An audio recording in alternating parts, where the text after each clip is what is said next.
Oh, yeah. Oh, yeah. Oh, yeah. What's popping with the population? I said, what's popping with the population? Y'all know how we doing it. Hold on, let me get my sounds going. Y'all ready? Y'all ready?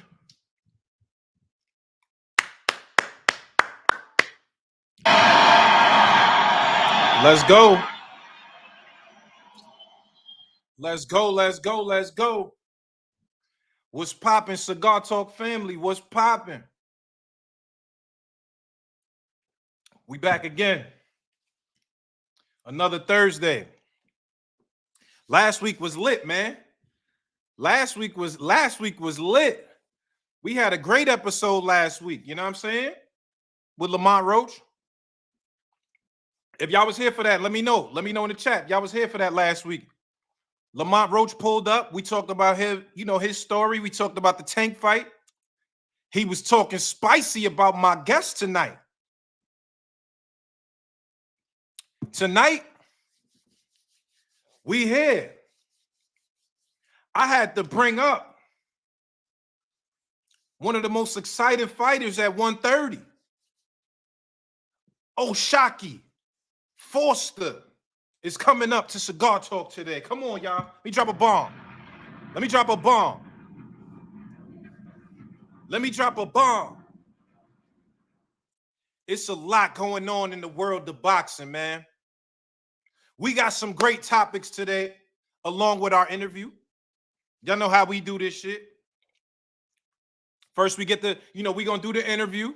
You know what I'm saying? We're going to talk to Oshaquie Foster. I know y'all saw that last fight. Shock versus Robertson Casasau.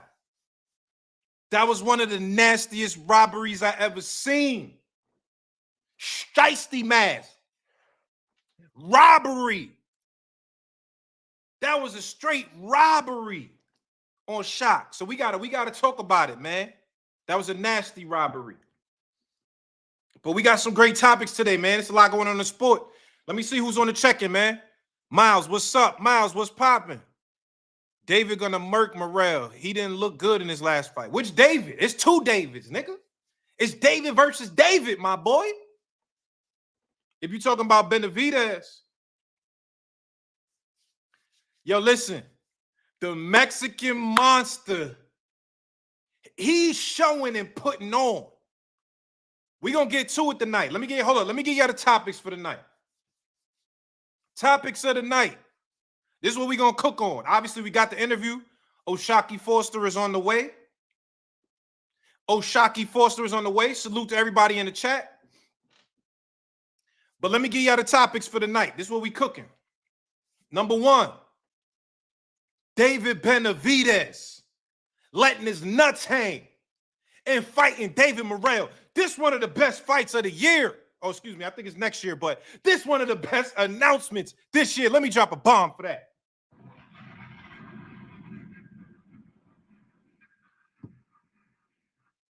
I'm hyped for that fight.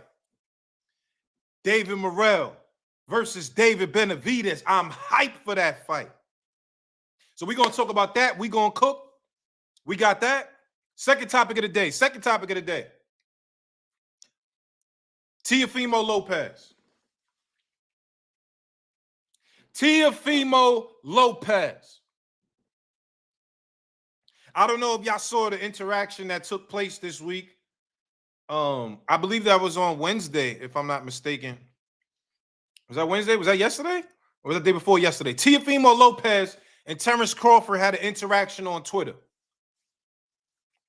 I ain't like it. We're going to have to talk about Teofimo Lopez. I ain't like it. I don't like how this guy's talking. I don't like how this guy's moving. And I got to get my opinions off. You know what I'm saying? So we're going to get into David Benavidez versus David Morrell. We're going to get into Teofimo Lopez. And we got to get into this big fight for Undisputed this weekend. I'm hyped. I know y'all hype. Another bomb.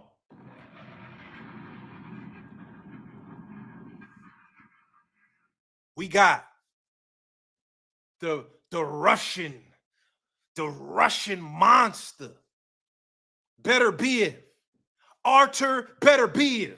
Nigga do push-ups on his fingers and his hands. Y'all, I know y'all seen the push-ups. Nigga do a push-up like this.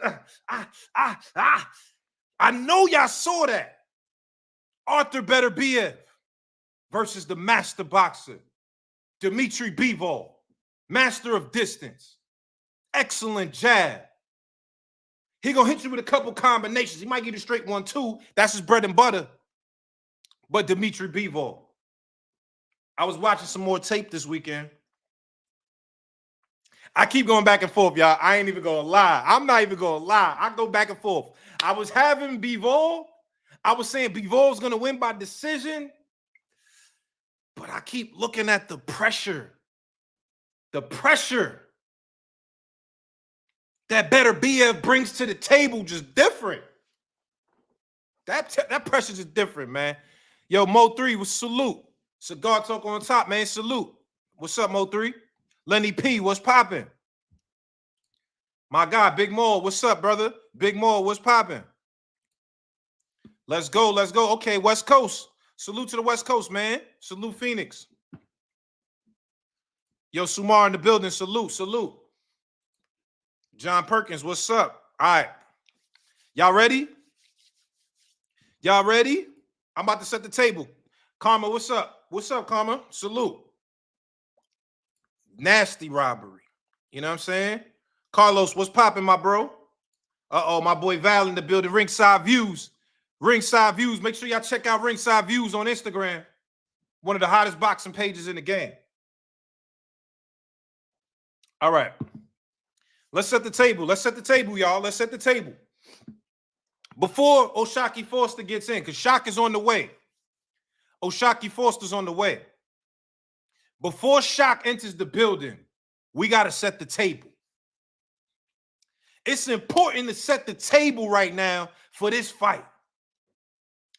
David Benavidez. I ain't gonna lie. I can't even lie right now. Benavidez is standing in the corner looking at Canelo like, what's up? What's popping? Get the fuck out of here, man. You got to put some respect on that man's name. All I'm saying is this. David Benavidez has been calling Canelo's name for years. What's about 2 years at least? What does Benavidez do? Canelo ain't give him the fight. All right, bet. We gonna go get Caleb Plant. Salute my boy Caleb Plant. White chocolate. I like Caleb Plant. You know what I'm saying? What is he gonna do? We gonna go get Boo Boo Andre. Give him his first L. Dmitry, I was supposed to say Bivol. The Mexican monster, David Benavidez, moved up to 75. He's not playing, y'all. As boxing fans, we gotta respect the nigga that is gonna take a challenge when he don't gotta take the challenge. What do I mean by that? David Benavidez could absolutely have said, David Morrell's not ready yet. I'm waiting for the winner of Bivol and Beterbiev. I don't got to fight this guy right now. Remember, y'all remember, he came on Instagram on his stories and said he was going to fight Jesse Hart. And everybody got on his ass. They got on his ass. And what'd he do? He went back to his team and said, yo, make that David Morrell fight. That's a monster right there. He's living up to the name, the Mexican monster. And he's putting Canelo in the corner. Canelo. I love Canelo. Listen, I'm black, but I'm La Raza too. I like the Mexican. I just like how the Mexican niggas move. Like, I like Canelo's style. Like, you know what I'm saying? However,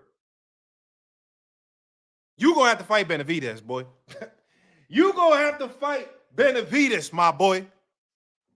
We ain't going to keep taking it. Benavidez is not playing. He's taking everybody out who's around Canelo. Everybody that they said is one of them ones, David Benavidez is taken out. And I got nothing to do but respect it. Put some respect on that man's name. You know what I'm saying? Everyone ripping your Tank interview and Lamont interview all week. You was the first one with it. You know, come on, salute John Perkins. I was the first one with it. You know what I'm saying? I make sure we try to get this for y'all. For us. It's not even y'all, it's us. You know what I'm saying?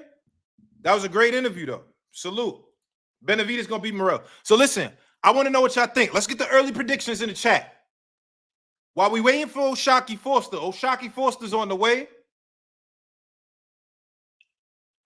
We're gonna talk about his life. We're gonna talk about what he got coming next. He retweeted me when I posted that Lamont Roach smoke. The nigga said Lamont Roach must be on that Fenty pack.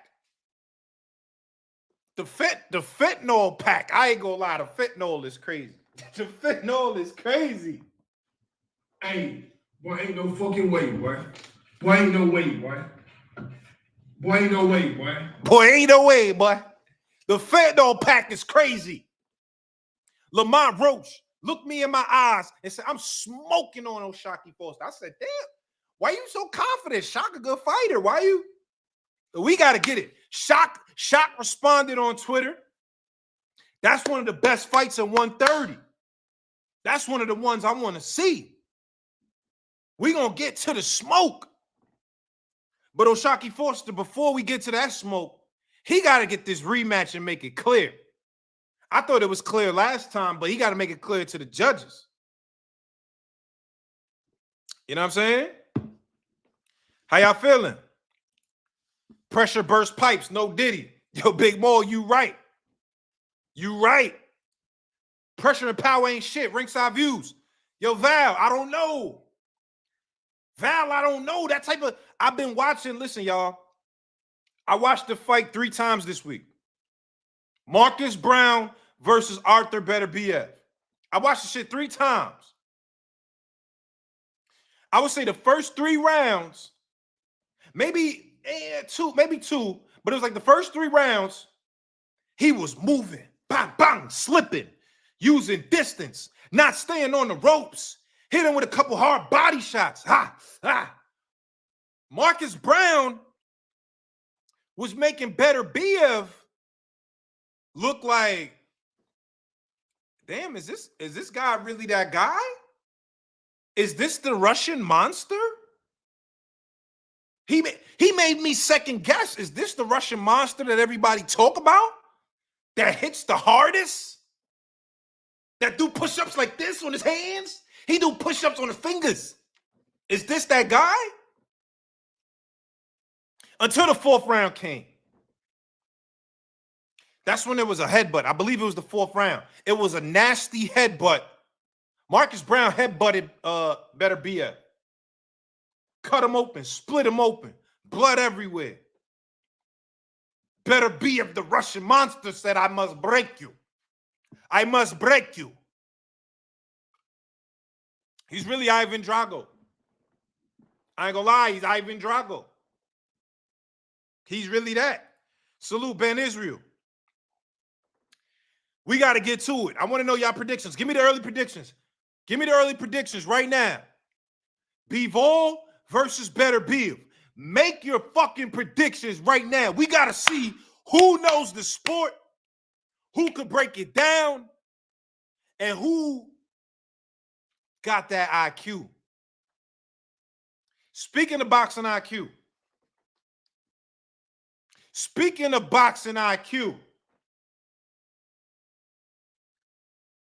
I'm going to get that Undisputed game tomorrow. I was going to get it today, but I was working a little late today.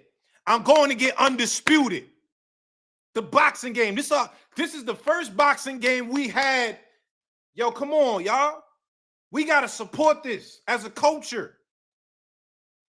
If any of y'all played it, let me know in the chat. Let me know, has anybody played Undisputed yet in the chat? Because I'm about to go get it tomorrow. I ain't gonna lie, listen. I haven't played video games in since the pandemic, since 2020. That was the last time I played some video games. But I'm going to get a PS5 tomorrow so I could give y'all that work. Who want that undisputed work? I ain't gonna lie. My boxing IQ is crazy. My boxing IQ like that. So I'm challenging. I'm going to drop my PlayStation, my handle, whatever you call it, my PSN. If you want that smoke, undisputed, let me know. Undisputed, let me know. We getting that on PS5. But I'm going to let y'all know right now. I'm nice with the sticks. I'm nice with the sticks. I gotta put this quote from Floyd, because this is how I feel when I play them boxing games. Y'all remember what Floyd said this? Y'all remember this? If you make any mistakes, you have to pay. If you make any mistakes, you have to pay. If you make any mistakes, you have to pay. If you make any mistakes, you have to pay. I'm telling y'all, when I get on them sticks, undisputed, y'all niggas playing against me, the God, Cigar Talk, you make any mistakes, you have to pay. That's what it is. Okay, Big Maul. Oh, Big Maul, Beterbiev stoppage? Ooh, Beterbiev with the stoppage. I ain't gonna lie, Beterbiev with the stoppage is crazy. Maul, come on, Maul, what's up? I'm gonna drop my PSN. Has anybody played the game yet? Let me know. Have y'all played Undisputed yet? Because I'm like that, boy. I can't listen. I haven't played Undisputed. But in fight night, I'm undefeated in my neighborhood. I'm undefeated in Queens. I'm the best in Queens. I might have to do a little tournament or something because y'all talking crazy in the chat. Miles, you talking crazy in the chat, Miles. You talking crazy in the chat. This is me, y'all. Uh-oh, Baptized Media. Baptized Media got it. He said, I got it. And it's fire. It's fire. Undisputed. We got the first boxing game in years.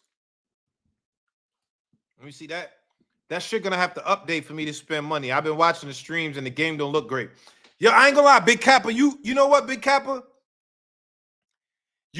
I looked at some of the things too, and it looked a little suspect, but I just don't want to judge it until I really play it. You know what I'm saying? I don't want to judge it until I really play it, because this one of them ones. We might got to do a tournament, a Cigar Talk tournament. We might got to do that. But I'm going to tell y'all this right now. My new content piece. I got a couple new content pieces I'm working on. One, I can't even tell y'all yet. This one fire. I can't even tell y'all this. But the second piece I'm working on, I'm going to play your favorite fighters in Undisputed. I'm going to go pull up on them. We going to get the TV, the PS5, and the sticks. And I'm going to see if them niggas really like that in the game. And I'm going to film it. I'm going to have my cameraman, Salute Flea, my boy Flea Flicks. I'm going to have my cameraman, and I'm going to record. I'm going to record me destroying these boxers in Undisputed. You feel me? But I feel like that's some great content. You know what I mean? We gonna play this game. We gonna support Undisputed. And we gonna get to it. Damn, DJ Durant, that shit garbage?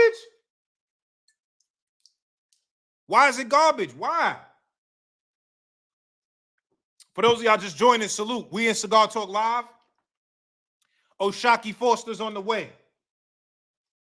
Oshaquie Foster is on the way. Now, y'all know how we do it here on Cigar Talk. We cooking, baby. We like to cook on Cigar Talk. This the barbecue. You know what I'm saying? This the cookout, matter of fact. This the cookout. Salute to everybody in the cookout right now. And the way I do my cookout, Oshaquie Foster's on the way. I just spoke to him. He's on the way. The way I do my cookout, I like to have a little Don Julio with my cookout. Lil Don Julio, Acafulio. You know what I'm saying? So listen, if you here in the cookout, you want to sip on a little something, you want to roll up something, if you want to stay sober, that's cool. But get right, because this is about to be one of them interviews. Oshaquie Foster is on the way. And we got to get to it. Y'all see how we do. I'm a Don Julio kind of guy. Don Julio, Acafulio. You know what I'm saying? But I ain't going to lie. Oshaquie Foster, he got to go get it back. You right. Hold up. Ian Connor, salute. Ian O'Connor. Oshaquie Foster got to get it back in blood. You right. You right. You know what's the thing about it? I was there. That was that Shakur fight. That was the fight right before Shakur went headline the main event. I saw it. I sat up there. I watched the entire fight. I was there. Oshaquie Foster won. There's no doubt about it. There's no doubt about it. The judges didn't see it like that, but y'all know this is boxing. Straight robbery. However, we seen multiple sides of Oshaquie Foster. This is what we're going to talk about tonight. This is what I got to know from Shot. Y'all seen Shot in the Conceição fight? He boxed. He stuck. He was sticking and moving. He was moving off the back foot. He was slipping. He was countering. And I thought he won. But when Shot fought Rocky, what was it? Is it Hernandez or Martinez? Rocky. Y'all know Rocky. I think it was Hernandez, I believe. Let me just double check because I don't want to be just saying a nigga name wrong. You feel me? I think it was Rocky Hernandez, if I'm not mistaken. Hold up. Yeah, Rocky Hernandez. Rocky Hernandez. Y'all saw that fight. Shock wasn't boxing. He walked forward like a dog, like a straight pit bull. That 11th round, that's one of the best rounds that we've seen in boxing. That's one of the best rounds that we've seen in boxing. And Shock might got to do that against Conceição. He might got to fight like that. Because he was boxing sweet science. But sometimes you got to be like, you know what? Fuck the sweet science. It's a fight. I got to put hands on you. Hands and feet on you. But I want to know what he thinks. How does he see that? You know what I'm saying? But that was a terrible robbery. You're right, 23, salute. Worst robbery I ever seen. It was one of them. Judges came through like this. Give me that shot. Masked up. Robbed them. Robbery. Nasty work. Nasty work. But I want to know what's the approach going to be. How do you change that? How do you change that? What do you do differently? You know what I'm saying? So Oshaquie Foster's on the way. Now let me say this. Let me say this before we get into the other topics. Let me say this real quick. I want to know from y'all if David Benavidez is able to beat David Morrell, which I think he is, by the way. We're going to break that fight down. Morrell didn't look that impressive to me in his last victory.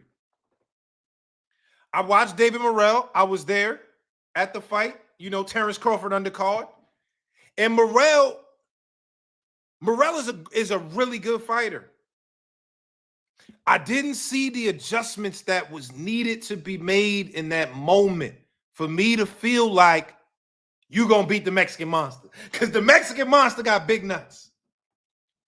All right, but hold up. Yep. Hold up, y'all. Hold up. My boy Shock is in the building. Oshaquie Foster has entered the building. I really wanted to listen, y'all. Let me get to it because I'm setting the table. I'm about to introduce the guests. Yeah, pause. Hold on. Yeah, I had to pause that. My bad. I had to pause that. That was kind of crazy. I had to pause that. You're right, TJ. You're right. Hold up. Let me set the table, y'all. Let me set the table. We're gonna get to the other topics. Let me set the table. The guest is in the building. Oshaquie Foster's just arrived. Now, this brother right here, we talking about 130. The best 130s in the game, you have to mention Oshaquie Foster. You have to. You cannot talk about 130 without mentioning his name. And he has a big fight coming up, November 2nd. November 2nd. He got the rematch coming up. And we got to get to it. We got to see what's going on. So without further ado, let me bring up my guest for the night. Let me bring my guest up for the night. Oshaquie Foster. Yo, Shot. Hold up. He just logged out. Hold up. We got to get him. I just set the table. That was a great set. Hold up. I don't know what happened. Nigga, Wi-Fi might be down. Hurricane Milton might be fucking him up. Oshaquie Foster back. Hold up. Shot. We got to get Shot back. Hold up. Salute. Y'all don't know what's up. Hold on. His Wi-Fi might be down. Hurricane Milton out here, nigga. Y'all got to, you know what I'm saying? Y'all got to know. Oh, here you go. Here you go. Hold on. Let me get my boy. Let's set the table one more time. If you're talking about 130, you got to mention his name. You have to. Let's bring up the guest. Oshaquie Foster is in the building, y'all. Oshaquie Foster is in the building, y'all. What's the deal, bro? What's up, my boy? How you living, man? Man, chilling. I'm grinding, man. I'm grinding. Yeah, for sure, man. Listen, man, I appreciate your time. Thank you for pulling up, bro. Oh, yeah, man. I appreciate you having me. We've been supposed to do this. Yeah, we've been posting. I still want to do the real life shit, but I was like, in the meantime, before we get it together, let's just do this. And then we got to get the real sit down there where we do the whole production and all that. Yeah. Can't wait. All right. Nah, for sure. So, all right, man, let's get straight to it.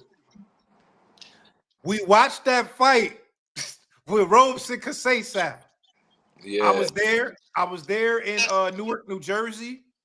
I saw the fight. I had it maybe 10-2. I'm like, when you lost, I couldn't believe it. I was like, yo, what the? This is the shit about boxing that I don't like. I love this sport. I dedicate my life to watching this fucking sport. But when shit like that happens, it makes me frustrated. So I can only imagine for you how you felt in that moment. Like when you heard that decision, just tell me like how you felt. Like as soon as you heard it, what was going through your head?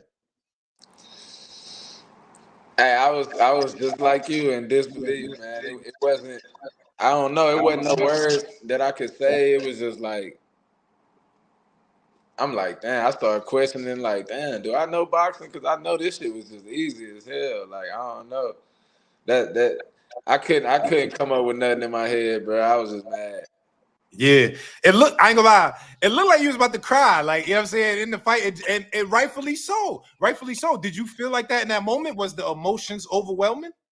Hey, anytime since I've been young, if I get real mad, I'm gonna cry. Like it just brings tears. It ain't gonna be crying because I'm ready to get active. Like I was ready to get active for sure. But Yeah, I always been like that. Once I get mad, shit, I don't know, tears just form. emotion come out. Yeah. Yeah. Hold on, so tell me, because you said you felt like it was easy. I'm sure you watched the fight back. Like when you watched it back, did it feel the same way watching it as it did when you was in there? Just in terms of like how they scored it and rounds and shit like that? Yeah, I mean, it was the same. For me, when I went back and watched it, just because of the decision, it made me look at things like, oh, I could have did more. But it was a wipeout if we talking round by round, just, you know what I mean? I outlanded them everything, you know what I mean? Yeah, for sure. Hold on, let me read the super chat real quick. Salute 3410. He said, don't tell him he gotta fuck the science. That's just Haney Garcia again. Okay, salute 310. You know why he's saying that? Because right before you came, I said I was talking to the audience. I said Shock know how to fight a bunch of different ways. I said what I saw with the Conceição fight was you was boxing. That was the sweet science. You was on the back foot, you slipping, you countering, you did what you had to do to make it look easy. But I said against Rocky Hernandez, nigga let them nuts drop and walk straight forward. So I was like, yo, maybe that's what the judges need to see. I don't know. How do you feel about that? Just in terms of how you're stylistically gonna approach the rematch. We just gonna turn it up. We gonna keep the defense, keep everything sharp. But we gonna ramp it up. You know what I mean? We gonna bring the smoke to him. He know that. The Twitter post that I made after the fight, you know, they've been mentioning it to him, so he know what I'm coming with. I ain't shying away from it. I'm coming to put on the show. Why do you think they robbed you? Like, do you think it was like why? Like when you question it in your head and you like, why, how could this happen? What was your reasoning behind thinking like, why did they do that? You know, a million things can go through your mind for sure, a million things, but I think it was just bad judging, man, incompetent judges. Because WBC and everybody did their job to make it right. So that's what I get out of it. Incompetent judges and shit. We ain't gonna have that no more. Hopefully, because Right. they've been trying it since the Rocky fight. They did that, so it's hopefully the tables turn. Oh, so what did you say to Top Rank after all of that shit happened? Like, I'm sure you spoke to Bob or you spoke to whether it's Carl Moretti or Evan, like whoever at Top Rank, all them guys. What did you say to them after that fight? Like, what was your conversations with the Top Rank folks? I really personally didn't have too many conversations, but the ones that I did have conversations with, they wasn't feeling it. You know what I mean? They wasn't feeling the decision. And one thing I can say, they made sure it was right. You know what I mean? They made sure it was right. That's why a lot of people put the blame on Top Rank. I ain't saying I don't really know, but I know they came back. Them in the WBC, they came back and did right by me by pulling this rematch. So, I appreciate it for sure. Well, salute to Mauricio for making it right, because I feel like everybody, for the most part, thought this was a robbery. Do you feel like you got to do anything differently, like just as far as your training and your preparation, or you kind of on the same type of time? Like, nigga, I'm gonna do what I did. I'm gonna outbox you again. But like as far as how you feel, do you feel like it got to be different? Yeah, for me, it got to be different in the way of just ramping it up, man. I just turned everything up, bro. Back to, what I mean, back to. I feel like I maybe got complacent a little bit, so I looked at it. I ain't try to take none of the negatives away. I try to look at it as in positive ways and like, all right, I can do better. I mean, I can do more, and that's what I'm gonna do. Yeah. Okay. Yo, take me to the Rocky Hernandez fight, because I was always like, I always fuck with you. Like, I thought you was a good fighter. I was like, all right, Shaq a good fighter. He got skills. I'm a fan of the sweet science. So when I first saw you, I was like, I like this guy. But the Rocky Hernandez fight for me as a fan, I was like, this nigga dropping them nuts, nigga. This nigga is really all timing. And that made me really a fan. Tell me about that, because they had you down on the scorecard. You in Mexico. You in this nigga hometown. It's a small ring. Put me in that mind frame. Like, what was you feeling as the fight was going on? Because that was one of the best fights that I think that to me, that was your best fight as far as how I see it. Put me in the mind frame of the Rocky Hernandez fight. It's funny because like round by round, like I'm going back to the corner, and I'm thinking like I'm up because I ain't gonna lie, that fight was the ring in certain aspects of the fight made it hard, but that fight wasn't really hard. You know what I mean? So when we got to like the 8th round and they started saying the scorecards, it was like, damn. And then when we got to the 10th, 11th, he like, bro, look, you ain't going home with this belt if we don't knock him out. Like it's over with. You know what I mean? Right. And Right.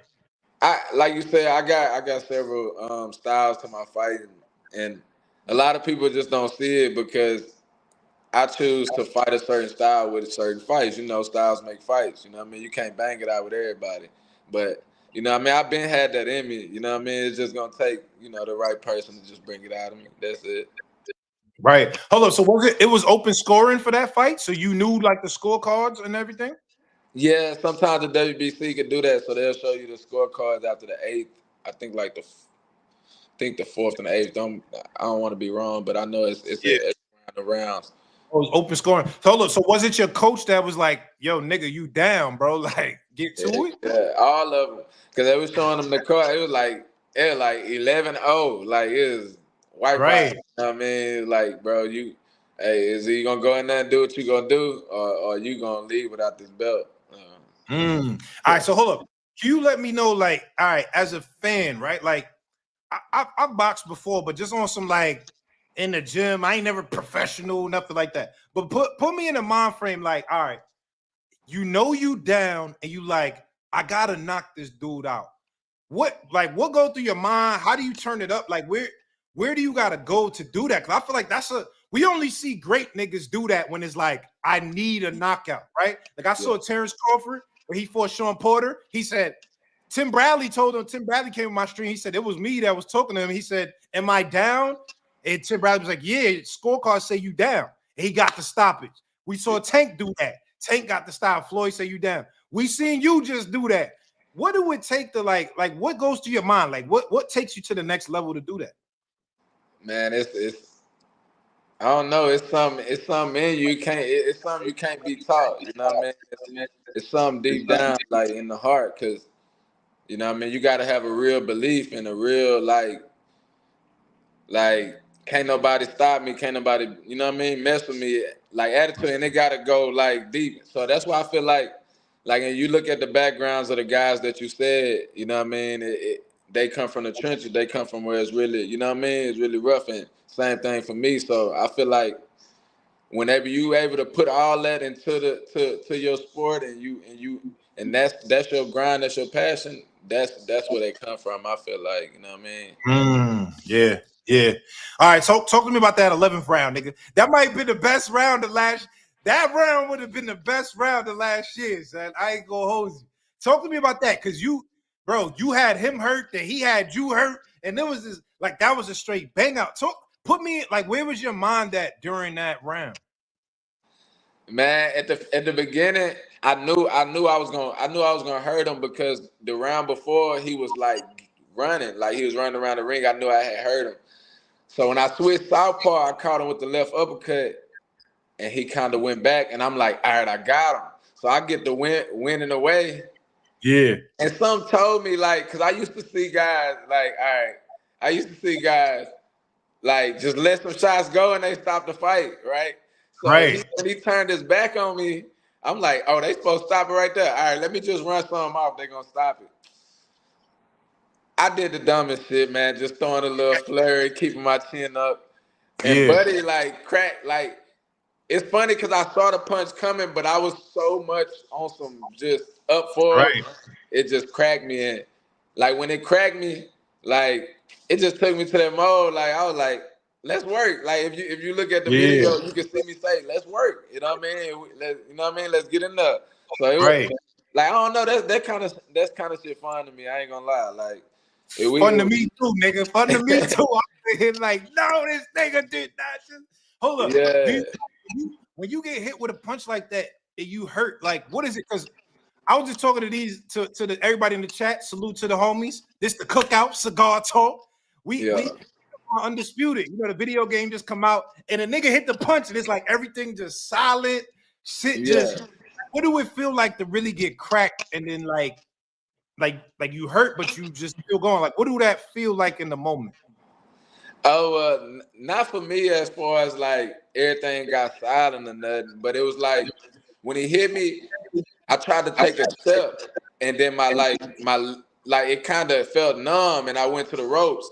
That's the only time. And then as soon as I touched the ropes and I did this, I was like, "Oh, it's good." You know what I mean? I Oh, was like, "Oh, it's good." Like it wasn't really nothing. Like I don't know when I get cracked, and it rarely happens, but when it do, I embrace it. Like I'm about to crack you back harder on me. Like I ain't finna get out there and get up the running and all that. I'm about to try hit you harder on gang. So that's just right, what it is to me. right. Okay. Now I like that. I like that. I mean, I want to get to a couple of other things.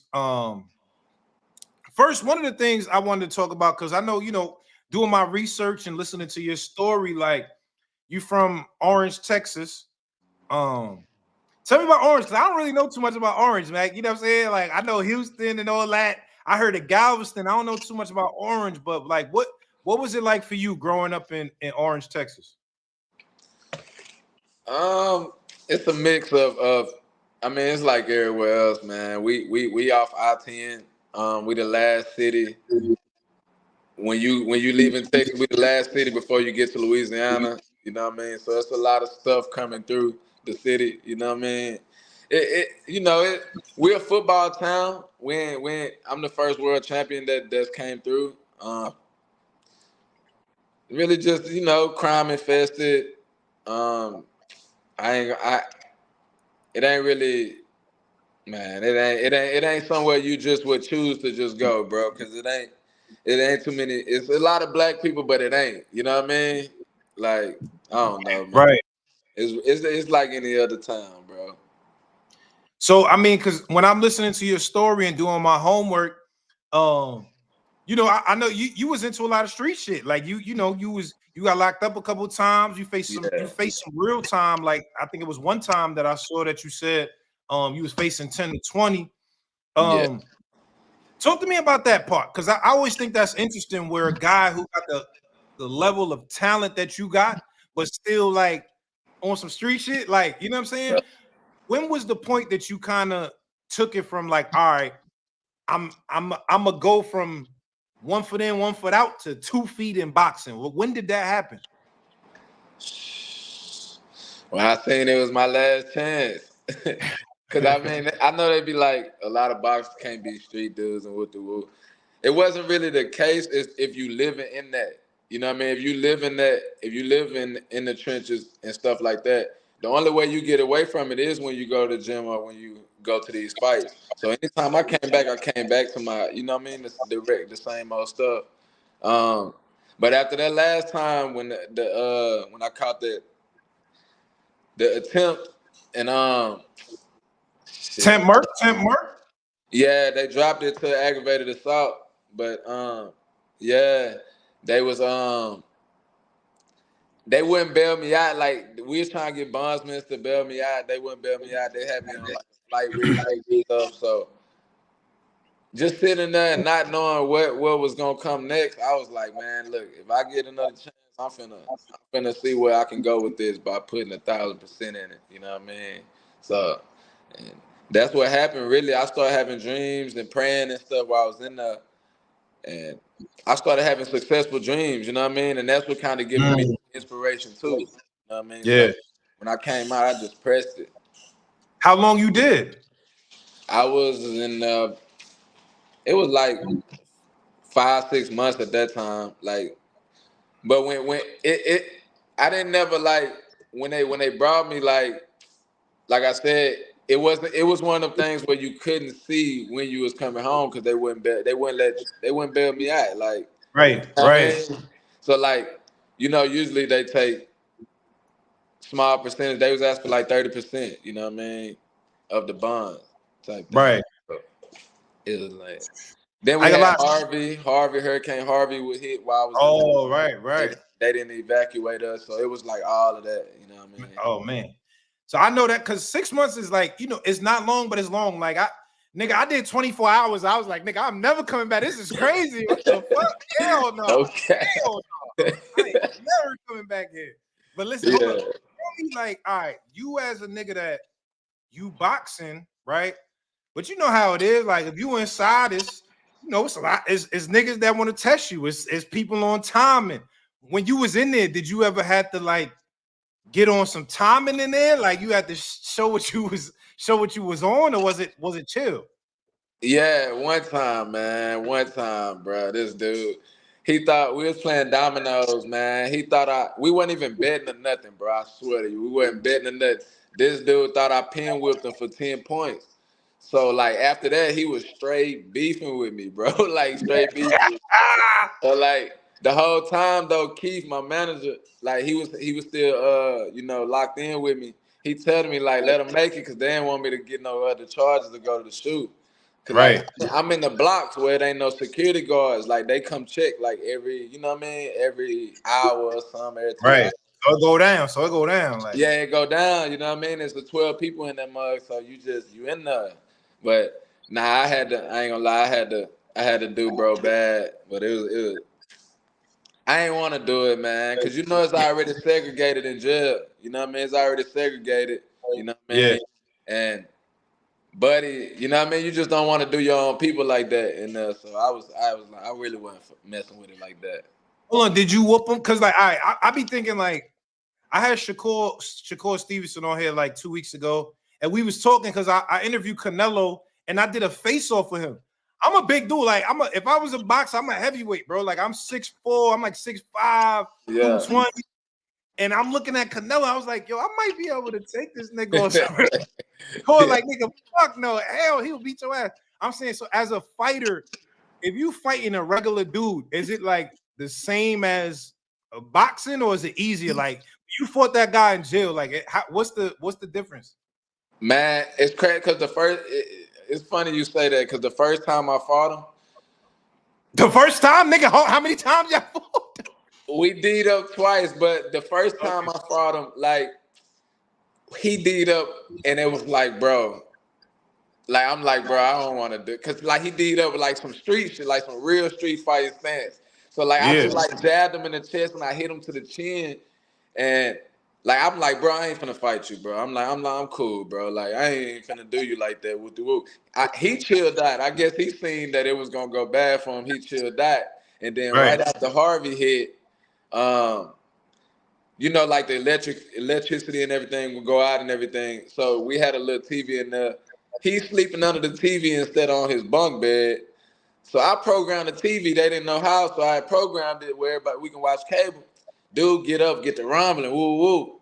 Right. So he get into it with my little partner. He get the greasing himself up, man. He greasing himself up, bro. Like crazy, bro. He greasing himself up. So him and my little partner get out there. He like, no, I don't want to fight you. I want to fight him. Oh, he wanted you. He called you like, nigga, I want this nigga. Bro, bro, pick me out. Like, bro, I don't want to fight you. I want to fight him on me. So I'm like, bro, I just started laughing. I hop out there and it just went bad, bro. It just went bad. That's crazy. Okay, now I see that. Cause I was thinking, I was like, yeah, I might be able to take Canelo. Like, I'm bigger than this nigga. Shakur, like, hell no. He's like, get this strap with that boy 50 Cent. Right, get the strap. Like 50 Cent, get the strap. You're right. All right, so tell me, because when I'm listening to your story, you know what I'm saying, and you had a hard life, bro. Like, you know what I'm saying, between your mom's passing away early, you know what I mean. It didn't, from what I gather, you and your pops didn't have the best relationship, and you kind of was a lone wolf. It seemed like. How did you get past that? Like, what was your way to kind of cope with all of the traumas that you were going through at that point in your life? Honestly, bro, I ain't gonna lie. I got in the streets real heavy. I started like I was doing all kinds of things, bro. You know what I mean? I was just lost. You feel me? Like I thought I ain't gonna lie. I thought the streets was the way. I ain't see boxing as. Cause being from a small town and like I made it to I was the Olympic alternate for the 2012 Olympics. I was only 17 at the time. We didn't have no promoters calling like that. I don't know, like it was just like, so I was just, and then my gym had closed 2011 right after the trials in Orange. So it was just like, shit, you know what I mean? I just started coping with the streets and taking drugs and doing stuff like that. Right. I Right. mean, What was the point where it changed and shifted for you though? Like, you know what I'm saying? Like, was it the jail shit that shifted it for you where you felt like, you know what I'm saying, you had an outlet to kind of get past all of that trauma? yeah, that's when that's when it shifted for me. Big time for sure. The last time when I went in and then I came when I got out, I went to when I did the FEMA rooms, staying in the FEMA rooms in the H, and I started going to the gym and I was sparring with these guys and I started putting it on them. Like I hadn't been training for 2 years and whatever, had not. So it was cool, man. It wasn't really a hard decision if I wanted to do better. You know what I mean? Yeah. Well, so tell me about this part. I guess you were still an amateur at this point, but I know there was a point where like you was with Coach K. You know what I mean? Coach K Karoma, USA boxing team. And I think you was living with Shakur Stevenson, if I'm not mistaken. I heard that. Like, what was that like? Like, you know what I'm saying? You in the midst of other guys that are chasing this similar dream as you know what I'm saying? What was that like? Shit, it was cool. It was actually me, Shakur, Antoine Douglas, I Keyshawn. forgot about Antoine Douglas. He had Yeah, it. He had it Antoine. back in the day. Antoine had Yeah, it. Yeah, okay. yeah, for sure. He was rocking. Um, and then Keyshawn and his little bro ended up coming a little bit later. But it was a great experience, man. I wasn't really on the type timing that they was on as What you far as mean? What you mean?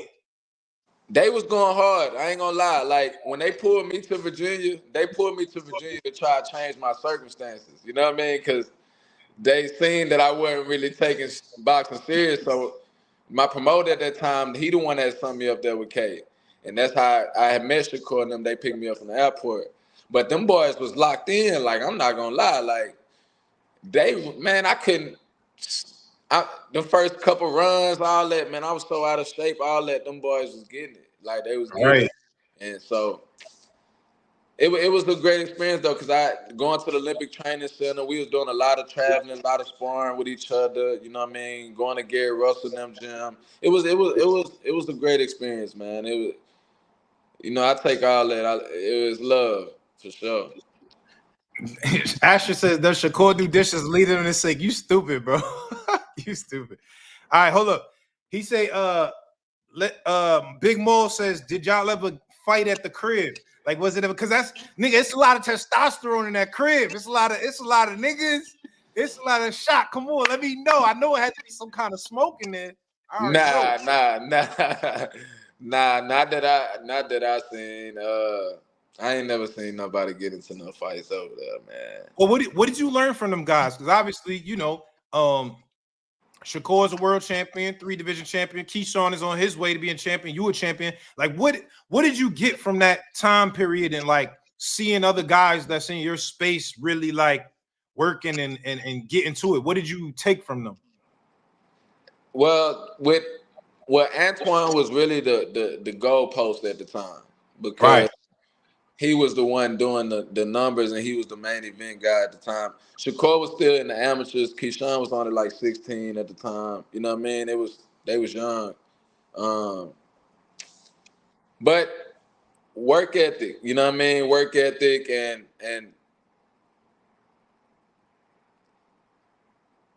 really work ethic, man. Yeah. Them boys was Yeah. grinding.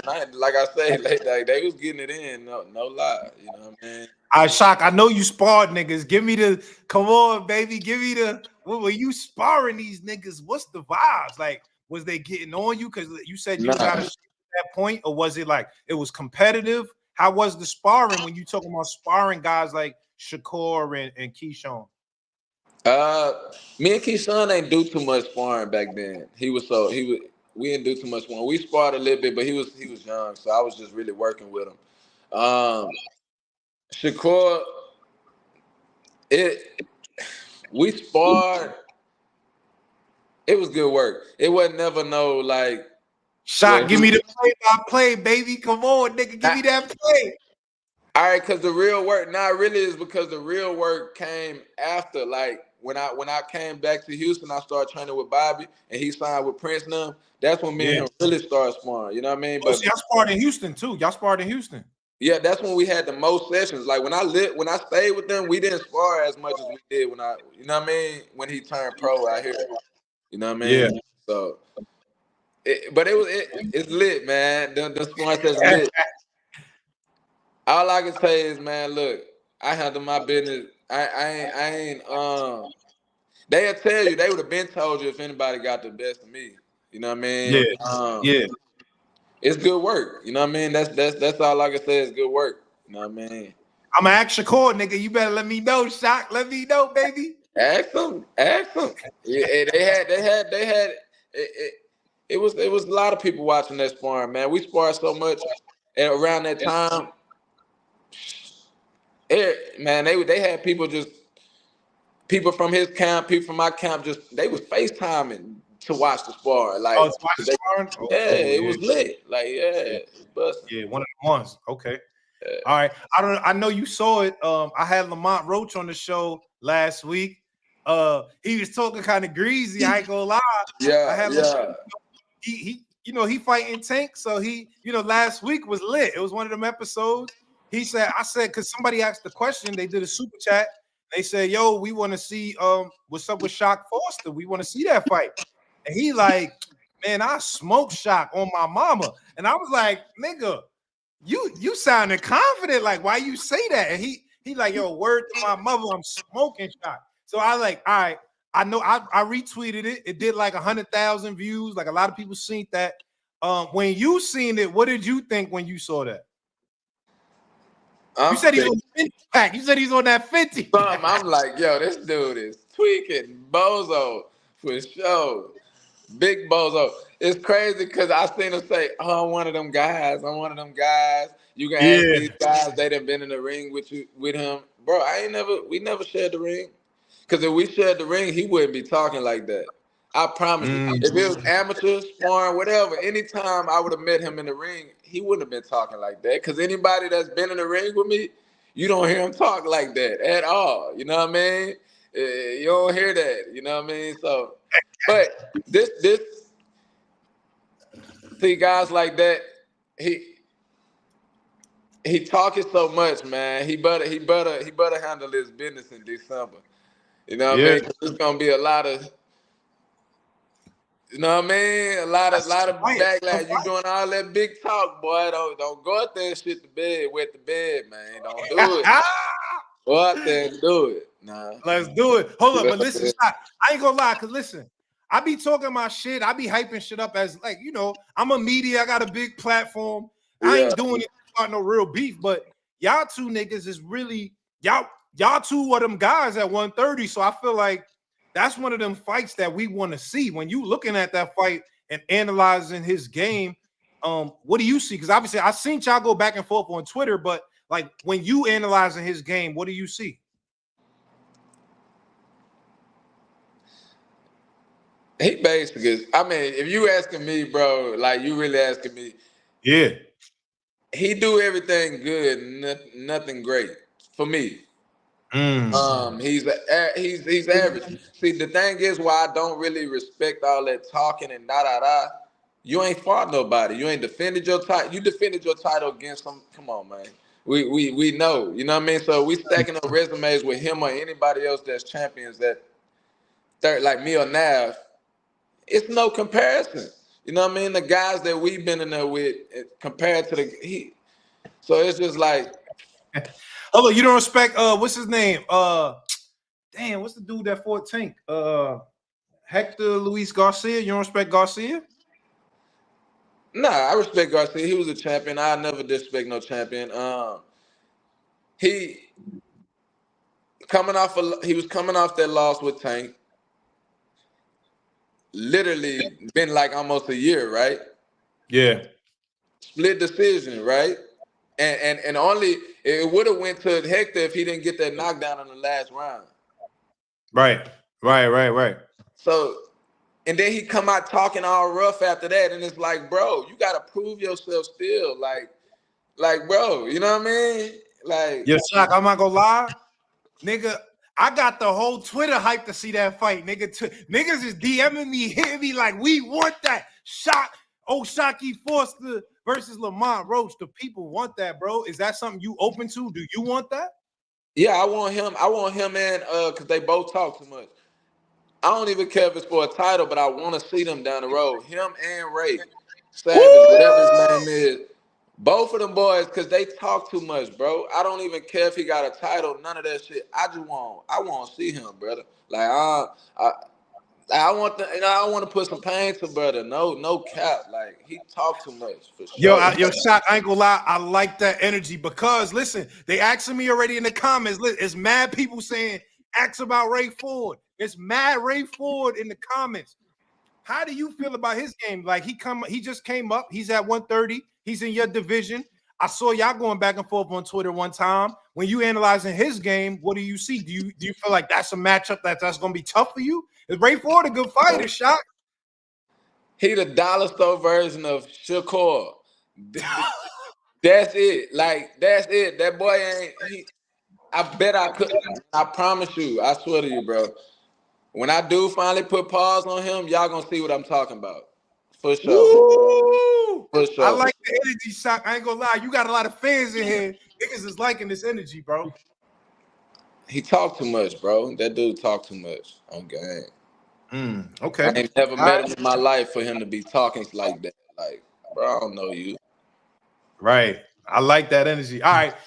Switching gears a little bit. Let me know about because I saw you said in the interview that you trained with Roger Mayweather. And I didn't know that. I was like, what? How does nigga get with Roger? Like, that was just random to me. Can you tell me about that? Like, what was that experience like for you? Man, that's the experience I still take with me to this day.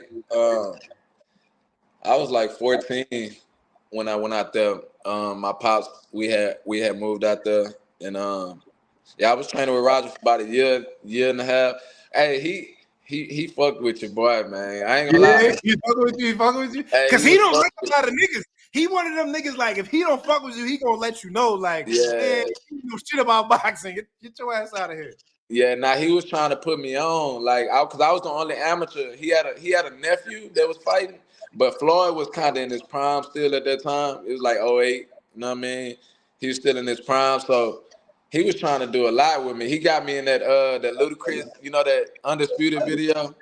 Yeah. Undisputed video with Ludacris and Floyd.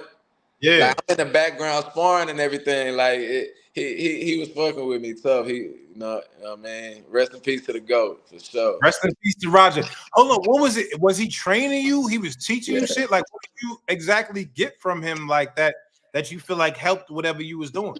Now, he was my trainer. Like, he was actually my trainer. Okay. I fought the Silver Gloves in Vegas. I didn't end up going. I had advanced, but I didn't end up going. He was in my corner and everything. I got videos. I got that video of me hitting the mitts with him. That was at the Silver Gloves. Like, he was actually my coach. He took me to Red Lobster and all that for my birthday. Like, I remember little stuff like that, bro. He was a genuine, one of the most genuine people ever. Like, so Yeah. Did you meet Floyd? You met Floyd before? yeah. Like, the first time I met Floyd, Roger was like, "Hey, I got this little kid. He gonna be just like you. Woo-de woo, da da da." Floyd like, we're gonna take him down there to Chicago and see what he do against them boys. At Right. that time, I'm like, bro, I already beat all them guys from Chicago because I was like a 5-time national champion at the time. So I was already, you know what I mean, getting active. And then, so I didn't like Floyd because he was my favorite fighter, but he kind of shitted on me when I first met him as a kid. Right. As time went on, he started kind of giving me tips with when he'll see me hitting the mitts with Roger and stuff like that. Nah, for sure. Floyd shitted on me too, bro. It's not just you. I was at Floyd's strip club. Salute to Floyd. I was at Girl Collection. I seen Floyd cut. So I'm like, I gotta go talk to this nigga. I'm like, yo, Floyd, I'm one of the hottest niggas in this boxing shit. Nigga, come on my podcast. What we doing? He's like, nigga, you fuck about no podcast? I'm like, yo, Floyd, listen, this right. I just interviewed Tank at this point. You know, Tank don't even do interviews. Yeah. I was one of the only nigga that got the Tank interview. So I'm like, nigga, I just did Tank. Yo, Floyd, I'm trying to tell you, fuck with me. He like, yo, listen, man, I respect you coming up there, but nigga, I don't give a fuck about none of that. So I was like, damn, this my idol. Like, this the nigga. You know what I'm saying? I'm like, damn. It hurt, huh? It hurt a little bit. Yo, Floyd, how you gonna do me like that? Floyd, what the fuck? Yeah, nah, for sure. Nah, for sure. Yeah, lastly, before if you got a little bit more time, I just want to bring a couple people up to ask some questions for you. You know what I'm saying? The fans want to talk to you if that's cool. You got a little bit of time? Yeah, I gotta get out of here soon though, because I'm trying All right, to nah, give me like two, 3 people, and we get it out of here. bet. All right, cool. Yo, I'm about to drop the link in the chat. Everybody who's here, y'all already know how we do. Link is in the chat. I'll let you talk to Oshaquie Foster real quick, but y'all know the rules. Y'all know my fucking rules. If you want to show love, we appreciate that. If you a hater, I'll tolerate that. But if you disrespecting, you getting booted. Ain't no disrespect to my guests. Y'all know the rules. Link is in the chat. If you want to talk to Oshaquie Foster, I'm gonna let you come up and cook. We only got a couple people. We gotta get out of here. So listen, the queue is full. Damn, it's a lot of people. It's a lot of people in this motherfucker. Damn. All right, I'm gonna try to get to everybody. Link is in the chat. Hold on, let me get my boy Ringside View. My boy Val in here. Let me get my boy Val in here. Hold up. What's up, my boy? What up, man? What up, Shock? What's the deal? Hey, Shock, quick question. Just because I know there's a lot of people in the chat. Hey, I want to take it back to the Ray Vargas fight. Like, a lot of people don't know that you also can switch and you fight just as good on the southpaw stance as you do as orthodox. In the Ray Vargas fight, what made you stay orthodox that whole fight and not switch it up? That's a good question. If it ain't broken, don't fix it. I feel it. I feel you. Because I just heard you say that a lot of people like it's gonna take somebody like top notch to, you know what I'm saying, to bring certain qualities out of you, and I feel like the game ain't really seen everything that you got. You know what I'm saying? Like, quick story about Shock. Man, Shock, he had been out the gym, but way before he became a champion, right? He had been out the gym for like a minute. I think you had just fought. So you had been out the gym for a while, and I seen Shock come out of nowhere and get like 14 rounds in, like, and sharp. I ain't never seen nobody do no shit like that. 14 rounds, 14? Like, it was something crazy. I'm talking about like 12 to 14 rounds straight. And I hadn't seen Shock in the gym for a minute. I don't know if you was going in there later. I don't know what was going on, but I seen you go in there and do like 12 to 14 rounds straight. You remember that shit? That shit, it must have been like 2 years ago. Yeah. It was like way before you became a champion. Cause I know you way more disciplined now than you know what I'm saying? Yeah, nah, for sure, man. Yeah. Hey, nice, man. Appreciate your time, Yo, Shock. thank you, bro. I appreciate you, bro. All right. Let me get Hector B. Hector B, what's poppin'? Happy birthday, Shock! What up, bro? Appreciate it. Happy birthday, man! It's your birthday? Nah, No, it was it's last my month. man's birthday, Baby Shock, man. Oh, okay. No, I'm saying happy birthday to you, man, from last month. Yeah, nah, I appreciate it. I appreciate that, man, for sure. Hey, man, we're ready for you, brother. We're ready for you to bring it back home. Yes, sir. 3 weeks. 3 weeks. What's up, man? Hey, keep going with the soccer, bro. Keep going. Yeah, man, we're the #1 fans from Beaumont. Yes, sir. Okay. Supporter. I was sick, so I can't go to my soccer game last time. I got you after the fight, bro. I got you. I'm gonna pull up. He's gonna come. Thank you, Shock, man. God bless you, and we'll see you later, man. All right, brother. All right, thank you, brother. All right, man. No brother. Thank you. All right. Hold on, let me get Troy. Listen, Shock got to get out of here, man. Let me get Troy, man. This last one. Let me get Troy up here. Troy, what's up? What's popping? Hey, what's good? What's good? Hey, man, I just want to congratulate both of y'all, man, and y'all success, man, and wish y'all the best, really. I appreciate that. Appreciate that, bro. Hey, man. Hey, dog him this rematch. Don't even let the judges get the decision, man, because they got you last time. Oh, what's overstood ain't got to be explained. For sure, I got you. Hey, salute to both of y'all, man. God bless and peace, man. Yo, Troy, thank you, brother. You're welcome. All right, you're shocked. Let me get one more before you go. You cool? Bet. Let me get Pooh. Pooh, what's popping? Yeah. You're shocked. Let me get one more before you go. You cool? Let me get My nigga Shock, what it do, bro? What's the deal, man? Hey, Nigga, what man, you look. watching on this mad feedback? I hear them in the background. I got both my phones on. You gotta turn one of them On the line. Turn one of them off. I got both my phones on. Look, there we go. On the line. There we go. All right, what's up? Look, What's your I question? told Roach last week, hey, bro, I know you nice, you decent, but you not seeing Shock. Everybody do want that fight, bro. We need you to put pause on him. Some aggressively. Right after you dog walk Conseco, you feel me? And really dog walk him this time. Don't be nice. Don't play. You feel me? Don't play. Yeah. I just had statements. You feel me? I just had statements. I need you to dog walk these niggas. Yeah. Got you, bro. Feel me? Can you do that, bro? Can you dog walk these niggas? It ain't nothing, bro. Dog walker, bro. That's all I need to say. Dog walker. All right, you smoking that Zod Pooh? That's that Zod nigga? What's that? Black and mild? Nah, it's a mile. It's a mile. Oh, you got the mile. All right. Yo, Pooh, I appreciate you, brother. Thank you, man. Yes, All right. Yo, Shock. Yo, my nigga was on that shit. He on timing. Yo, listen, before you go, brother, thank you, man, for pulling up. I appreciate you. You got a lot of fans in the chat, a lot of people that wanted to hear from you. Before you go, let me just get 2 predictions, and then I'm gonna let you go. 2 predictions. 1, Bivol versus Beterbiev this Saturday. Undisputed 175. That's one of the ones. How you see it? How your boxing brain see that? I gotta go with Bivol. I gotta go with Bivol. Why? Just sweet science. All that. And I like Beterbiev, but sometimes I ain't gonna lie. I feel like he be trying to hit behind the head and stuff sometimes. He do be hitting behind the head. He do behind be the hitting head sometimes. Nah, but just all around boxing, what I prefer, like to see it. Hey, I like Bivol. Sure. Okay. Let me get the last prediction. It's your op right now, Lamont Roach versus Gervonta Tank Davis. That's one of them fights. December. What you think? Yeah, I see it being more competitive early than people think. Just because they got a lot going on for the East Coast and they done fought before. But I think in the later rounds he gonna end up cracking them.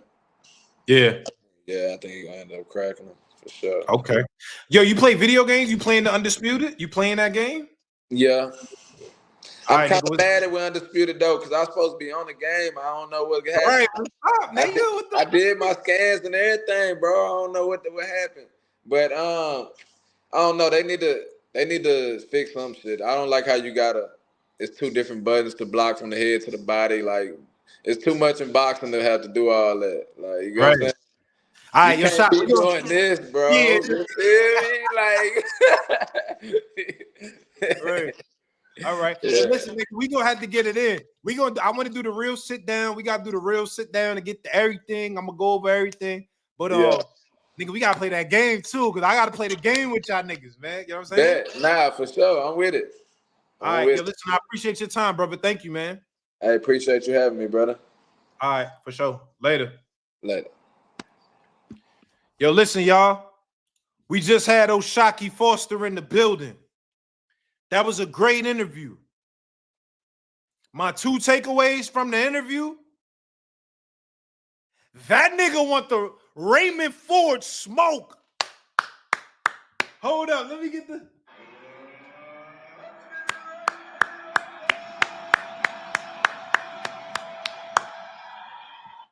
He want the smoke with Ray Ford. He want the smoke with Lamont Roach. Oshaquie Foster ain't one of them guys that's playing. Uh-oh. A Ray Ford pack? Oh. He a kind of Ray Ford pack? Listen, I'm not going to lie.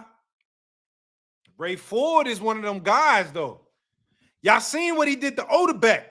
Ray Ford, one of them niggas. I can't wait for that fight. Ray Ford versus Oshaquie Foster. That's a great fight. Shock said he a great value Shakur Stevenson. I ain't gonna lie. A great value Shakur Stevenson is crazy. It's crazy. But I'm excited to see how Shock handles this next rematch with Conceição. Bro, yo, he made me a fan too, bro. He made me a fan because Shock, he keeping it real. He told me where he came from. He told me about that jail shit, how he grew up. But he told me that he like, nigga, I want to smoke with all these niggas. You know what I'm saying? So respect to Oshaquie Foster. I really had a great interview. I loved that interview. Salute, Big Mo. All right. I'm about to drop the link in the chat, right? I'm about to drop the link in the chat. Link in the chat. Here we go. Here's the topics. Let me cook real quick. Before I drop the link in the chat, I just want to cook, and I'm going to get y'all up here to tell me y'all feelings on everything we talking about. Everything we talking about is 3 topics. If you got anything that you want to ask, if you got stuff that you want to cook, you want to give your opinion, I need you up here. Cigar talk. This the cookout. We here to cook. This the cookout. All right. Let me get this off real quick. Let me get this off before I open the link. I'm about to open the link. Let me get this off. First thing I want to talk about tonight, I want y'all opinions. I need y'all opinions. I need y'all to come up here and let me know how you feel. Do you agree with me or am I tripping? Teofimo Lopez. Let me set the table. Mad Money Mitch, you right. Let me set the table. Salute. Teofimo Lopez. Teofimo Lopez is a guy that I had some respect for. I said had, past tense. What have I seen from Teofimo Lopez? I don't know if y'all watching. I'm on these Twitter streets. If you on boxing Twitter, that's where it go down at. Boxing Twitter is the streets. The first time Teofimo, he went kind of viral because he said, yo, Gervonta Tank Davis and Terrence Crawford, he basically said them niggas is monkeys. He said, I'm gonna give y'all bananas. I'm gonna give y'all bananas because y'all monkeys. I think that's what he said. I gotta look up the exact terminology, but that's basically what he said. Now, the first time I saw it, when he said it, because he said it more than one time. The first time I saw it, I was like, you know what? I don't know if I'm going to be mad yet because Gervonta does call himself the Big Ape. If y'all see Tank be putting them ape emojis in the chat. Tank one of them apes. You feel me? Oh, there we go. Look. Thank you. R3. Whichever monkey wants the banana. That's what he said. Whatever monkey wants the banana. And it was weird to me because I'm like, if you're talking about monkeys and bananas, that's like racist talk. That's like racist talk to me. That's what people in the 60s used to say. They call you a monkey and all this type of shit. You know what I'm saying? But I was giving it, I don't want to say a pass, but I didn't go fully on my shit because I'm like, you know what? Tank calls himself an ape, and you know, apes and monkeys, as far as bananas, it makes sense. It makes sense. So I'm like, yo, I didn't like the comment, but I'm not going to just straight jump to racism because I'm like, you know what? Maybe he's just talking with Tank and the apes and the monkeys and the bananas. So I was like, all right, I didn't like it, But I wasn't gonna jump out the window and be like, yo, you racist or you doing this. You know what I'm saying? I didn't want to jump out the window because Tank is the big ape. Tank a big ape. But recently, what we saw this week, Terrence Bud Crawford, he pressed Teofimo Lopez. He pressed him. Terrence Crawford went, hold up. Let me go on Twitter so I can read it, so I can read the whole shit verbatim. Because I want y'all to really understand exactly. If you didn't see it, I want you to understand what happened. Because I don't want you to say, look, hold up. Hold up. Let me get it. Because I don't want Kirsty Polaris says people too sensitive these days. I don't want y'all to think I'm too sensitive these days. So I gotta read this because this is important. This is important. Let me read this, what Teofimo said. This is what Teofimo Lopez said. I think this was this 3 days ago? 3 days ago. All right. Terrence Crawford says, what's the location? You doing too much talking. I'm trying to see something. Your daddy said it's hard. Well, your daddy said you hit hard without the gloves. I'm trying to find out. You don't deserve to share the ring with greatness. Hold up. No, I think it's more than, hold up. I'm passing it. Because he said something before that. Hold up. Let me get to it. Let me get to it. I passed it. Let me get to it. Because we got to get to it. This is what made me like, I didn't like how Teofimo Lopez was moving.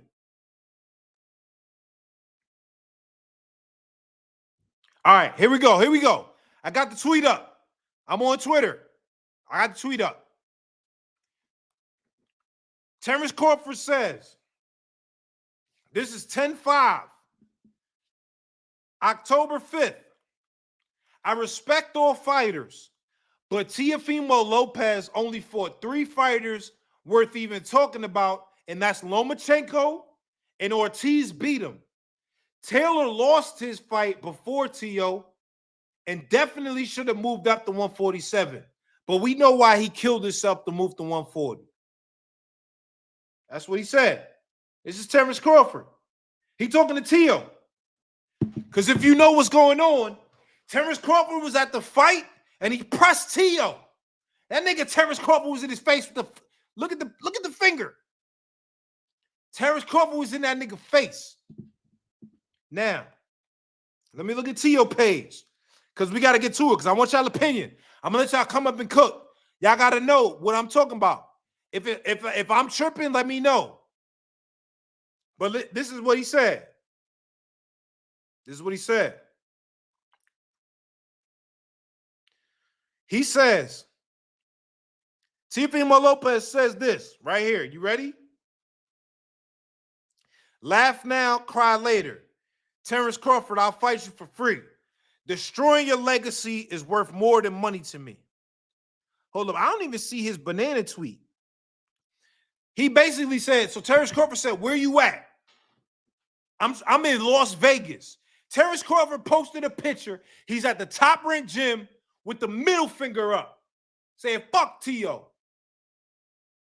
And he goes, yo, Teo, where you at?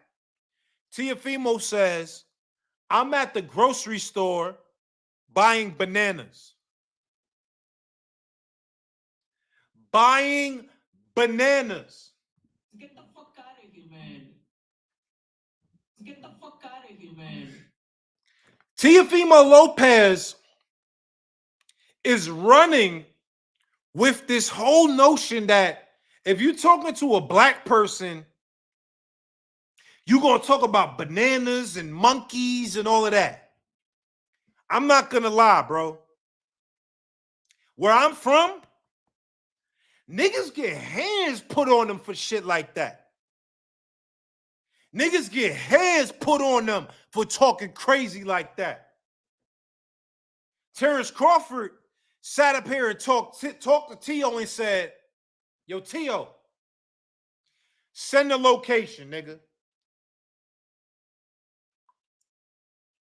Send the location. I respect Terrence Crawford because he ain't going for that. Now, how I feel about it, I'm going to give you how I feel about it before I bring everybody up. I'm about to drop the link. I want to hear what y'all think. Let me know. You agree with me? You disagree with me? Let me know. I'm not one of them guys, bro. And I interviewed Teofimo Lopez before. This is in February. I interviewed Teofimo Lopez in February. I'm not one of them guys that you could talk around and do all this little slight racism and microaggressions and think shit gonna be cool. Niggas will put hands on you for that. Niggas will put hands on you for talking about monkeys and all of that. We don't do that. Where they do that at? Terrence Crawford looked at Teofimo Lopez and said, drop the location. Drop your location. And I respected that.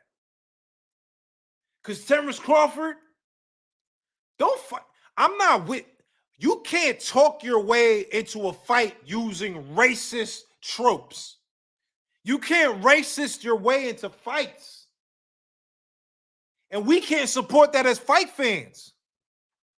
We can't support that. You can't sit up here and let somebody, yo, he called me a monkey, so now I'm going to get him a fight and he going to get paid. You don't deserve no $1 million for that. Terrence Crawford need to put hands on him outside the ring. If Terrence Crawford put hands on Teofimo Lopez outside the ring, I tell you right now, I'm donating to his lawsuit. The lawsuit that Teofimo Lopez do, I'm going to start a GoFundMe. I'm going to start the GoFundMe for Bud beating that motherfucker ass. We ain't doing that. We ain't doing that.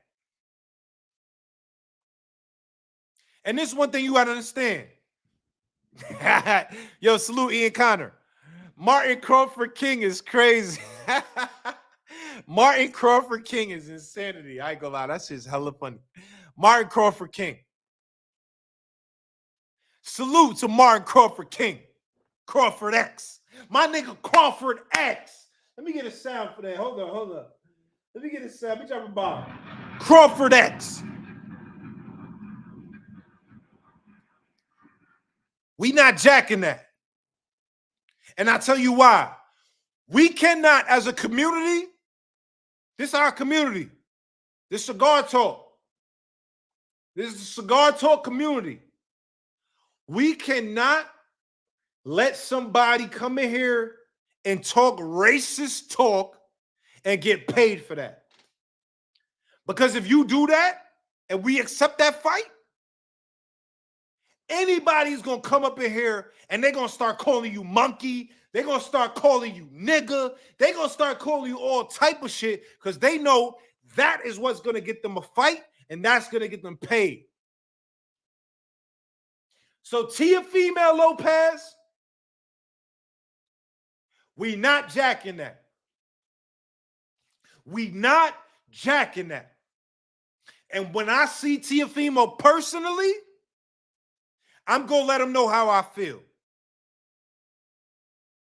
I'm going to let him know how I feel. This is Cigar Talk. Y'all know me. I'm not scared to say how I feel. And I'm going to tell you, how you moving is like a clown. You moving like a clown. And y'all got to understand this. Let me say this last point before I open the chat. I'm going to say this last point before I open the chat.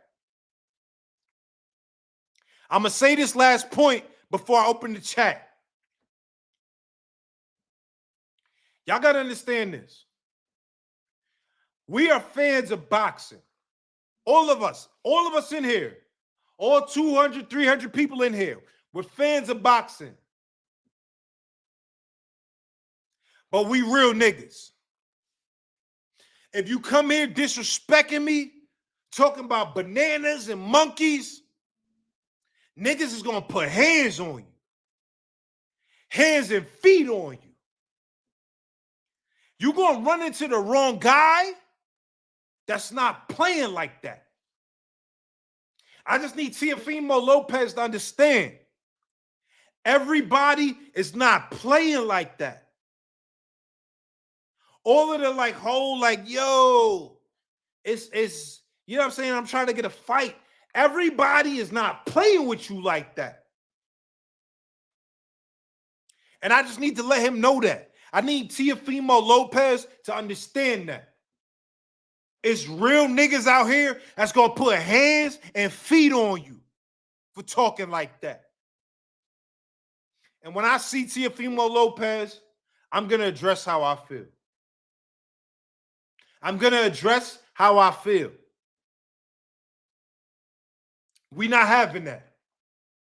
I'm going to let you know, me, as the real nigga I am, we not having that.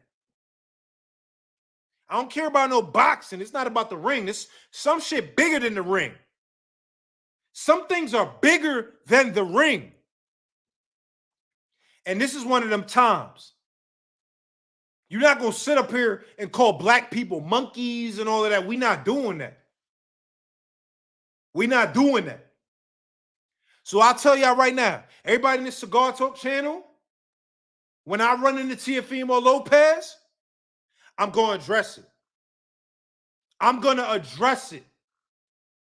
Whatever happens from there is going to happen from there, but I'm going to address it. We're not doing that.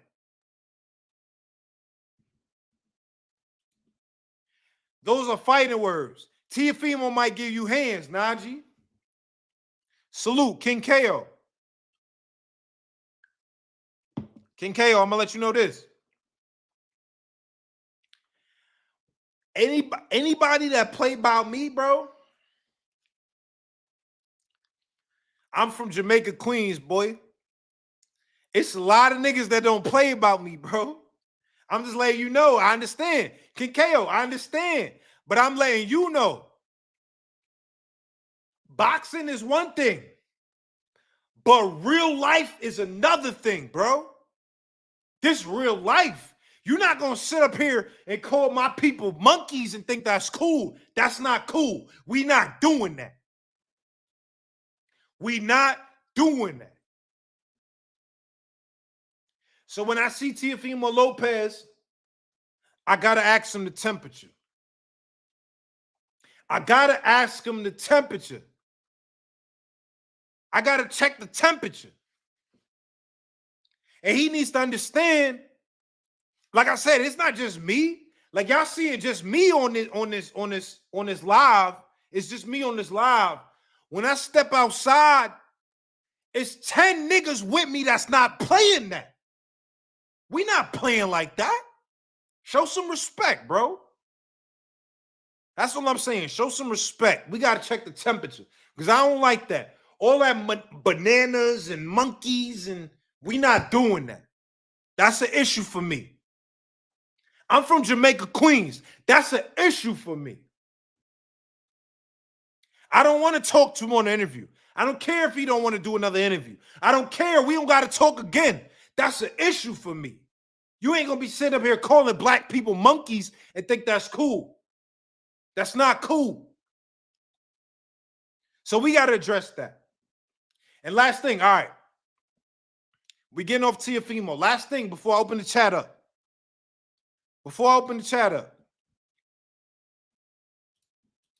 Teofimo about to KO you, dog. Yo, Troy, I'm going to let you know, Troy. Salute to you. Troy, I'm going to let you know. It ain't going to go down how you think it's going to go down.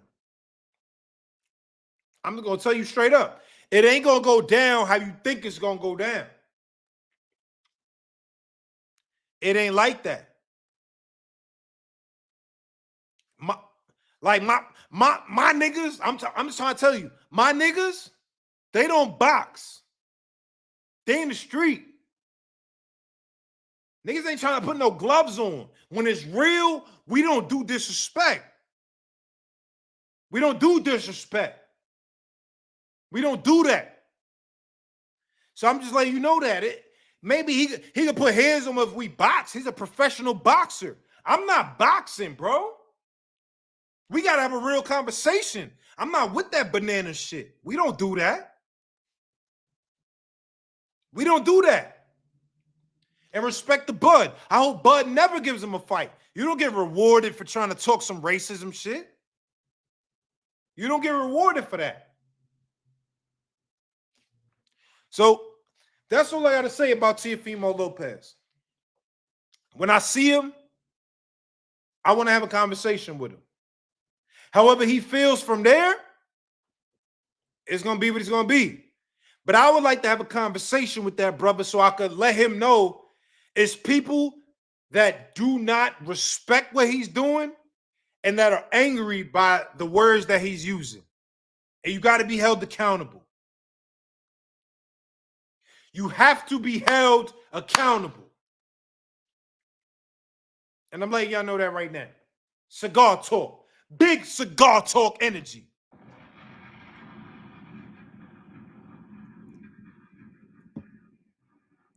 All right. So listen, I'm about to open up the chat. If y'all got anything right now to say about Teofimo Lopez, about David Benavidez versus David Morrell, or if y'all got anything to say about Dimitri Bivol versus Arthur Beterbiev, let me know right now. I'm opening up the chat. I want to hear what y'all think. Because this ain't just about me. I'm just telling y'all how I think and how I feel. And I'm standing on it. I'm standing on business. I stand on business. Let me know what y'all think. Link is in the chat. Come up here and cook. I want everybody to come up here and cook. Let me know what y'all think. And also, tell me about the Oshaquie Foster interview. If you was here, Oshaquie Foster did an interview today. I thought it was a great conversation. Let me know what y'all think. Link is in the chat right now. I'm opening up the chat. I want to get some opinions. Let me get all right, chat filling up. Let me get Nate TK. Nate, what's up? What's popping? Yo, what up? What's popping, my boy? Shit, ain't none. I'm not gonna lie though, the Oshaquie Foster shit, yeah, that shit was cool. You fuck with it? Hell yeah. I ain't gonna lie. He was talking greasy about Ray Ford and Lamont Roach. I like the energy. I like that. Yeah. I can definitely see them fights going crazy. I ain't gonna lie. I think Oshaquie Foster knocks out Lamont Roach. Call me crazy. Knocks out? Yeah. I didn't get some out of there. Now, don't get me wrong. I know Lamont Roach and Tank had a little bit of history, whatever. Like, what was it like back in like when they was amateurs or something? Last time I checked, some bullshit. Yeah. I don't know, cause like I remember he moved up from like what was it? I know he was around like 130. He was at like 135 at one point, and then he like went back down on some shit. I think Tank gets him out of there. I say like round. I'm gonna say round 6, because I think the early rounds is gonna be like crazy. I'm gonna just put that. When you say crazy, what do you mean, Nate? When you say crazy? I think it's gonna be one of them fights is gonna be like what's it called? I think it's gonna be intense until the first 2-3 rounds, but I feel like Tank's just gonna get him out of there later. I'm not mad at that. Are you one of the people that don't like the fight? Because there's a lot of people that they've been criticizing the fight. They said they don't like it. Are you one of those? Yeah, I'm gonna just keep it a buck. I don't fuck with the fight, not one bit. Why not? Nah, I'm not. I don't hate the. Okay, I'm gonna just say it like this. The Valenzuela shit, I was low key hoping for like a. Okay, Shakur, he's injured. I can't really say Shakur. What was it? I was low key hoping for either Rayo or De Los Santos, but I think De Los Santos was injured too, or some shit. He was injured, and then Rayo got they got a rematch clause for Pitbull Cruz with Rayo. Well, yeah, I forgot. Yeah. And I was one of them ones. I thought Ryo was finna just lose, probably just gets knocked out again, whatever. But I ain't gonna lie, he proved me wrong. I'm gonna just put my hands up for him. No Oh, you doubt. said you thought Ryan was gonna lose to who? To Pitbull? Yeah. I thought so too. I ain't gonna lie. I thought so too. I didn't think he was gonna outbox him like that. I thought he was gonna give him some more trouble. Yeah, but he got him. Yeah, put on a boxing clinic. I ain't gonna lie. And All I'm gonna just say this about what was it? The whole Ray Ford, Oshaquie Foster shit. I think Ray Ford is tough. Don't get it I fucked think so up. too. I think it's gonna be a close fight. I think. Nah, great value Shakur is crazy. Nah, that shit is crazy as fuck. I'm not gonna lie. Crazy. I think Ray Ford unfortunately will beat him. I think. What's it called? Hold on, you got Ray Ford beating Oshaquie Foster? Yeah, by decision. Cause I don't think Oshaquie's gonna get knocked out. None of that. I think it's gonna be a tough ass. It's gonna be a tough ass fight. I got Nick Ball over all of them though. I ain't gonna lie. I like Nick Ball. How you feel about Nick Ball versus Shushu Carrington? That would be a good fight. I wouldn't give that to Shushu just yet. I ain't gonna lie. I think Shushu needs a bit more time. Don't get it fucked up. I like his game. I do. But against a nigga like Nick Ball, he's just like a more explosive Isaac Cruz. He's a bit slow, but he's a bit explosive. Yeah. Yeah, I kind of agree with that. I feel like Nick Ball is Isaac Cruz, but with a better jab. He got a better jab than Cruz. I'm saying, bro. Yeah. Okay. Lastly, let me get your predictions as far as David Benavidez versus David Morrell. Ooh, yeah. I was talking to a homie about that. Bro was going crazy. He's talking about, oh, this fight will never happen. All this other shit. I was one of them niggas. I'm like, listen, you can say that all you want, but what's it called? My homie is like a Canelo fan or some shit. He's one of them type niggas. But I ain't gonna lie. As much as I like Morrell, I gotta go Benavidez. I don't know if he's gonna handle that pressure. Like, I agree, bro. I agree. But I don't know if he's gonna handle that pressure. I'm gonna say TKO. Woo! Benavidez by TKO? Yeah, I'm gonna say like round 7, probably 8. Because if you see Morrell's last fight, he ain't really looked that great. I'm gonna be real. Yeah, I was there. I didn't feel like he made a lot of adjustments. It looked like if he couldn't out physical his opponent, and he didn't he didn't really step up to the plate and make adjustments. Yeah, and all these motherfuckers talking about David Morrell was ducking Benavidez. Y'all dumb as fuck. I'm gonna just keep it a buck. Y'all stupid as hell. No offense, but yeah. Okay. All right, yo, Nate, I appreciate you calling in, brother. Thank you, man. Yeah, for sure. All right, later. Let me get Mansilo, what's popping? Yo, what's going on, man? What's up, brother? How are you? Not much. I'm all right. And yourself? Man, all good, man. Did you get a chance to see the Oshaquie Foster interview? Yeah, I seen the Oshaquie Foster interview, man. I seen it though. I seen it. What you think? I mean, I don't really know what else. I mean, I don't really know what to really think about it for real. You know what I mean? I'm not really sold on him too. You know, like I'm not sold on him as far as like a fighter, like you know, like as far as like the top fighter. I'm not too sold, so I can't really too much say. You know what I mean? I haven't really seen a lot of his that, brother? Why are you not sold? Like, what makes you unsure about him? I mean, I don't want to speak on like. I mean, I'm gonna say I gotta just see more from him though. I mean, he is a good fighter, but I gotta see more from him, if that makes sense. You know what I mean? I gotta. What else you want to see? Like, what you want to see?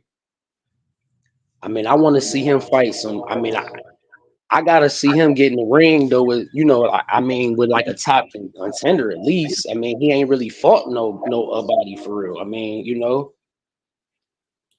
Man, I don't know if I can say that because his last fight, you know, against Conceição, who's a tough fighter, gold medalist. I thought he won that fight even though he got robbed. Before that, he fought Abraham Nova, who's a good fighter. beat him. It was a split decision, but he beat Abraham Nova. The Rocky Fernandez fight, Ray Vargas. I thought he fought some pretty good competition. You don't think so?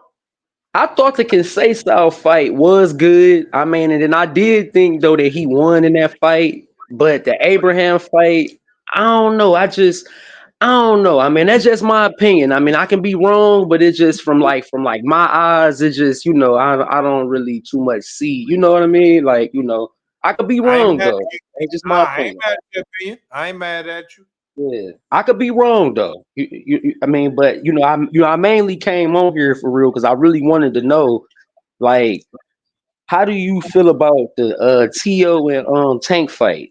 Because everybody is speaking on the Tank and Shakur or like Tank and Haney, but nobody really speaking on the Tank and Tio fight. Because I feel like that's really a match made in heaven for real. You know what I mean? Both fighters come forward, nice punchers, slick style.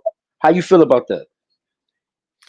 I kind of like that fight. I'm not gonna lie. I kind of like that fight. Tank versus Tio. I think I think Tank beats him.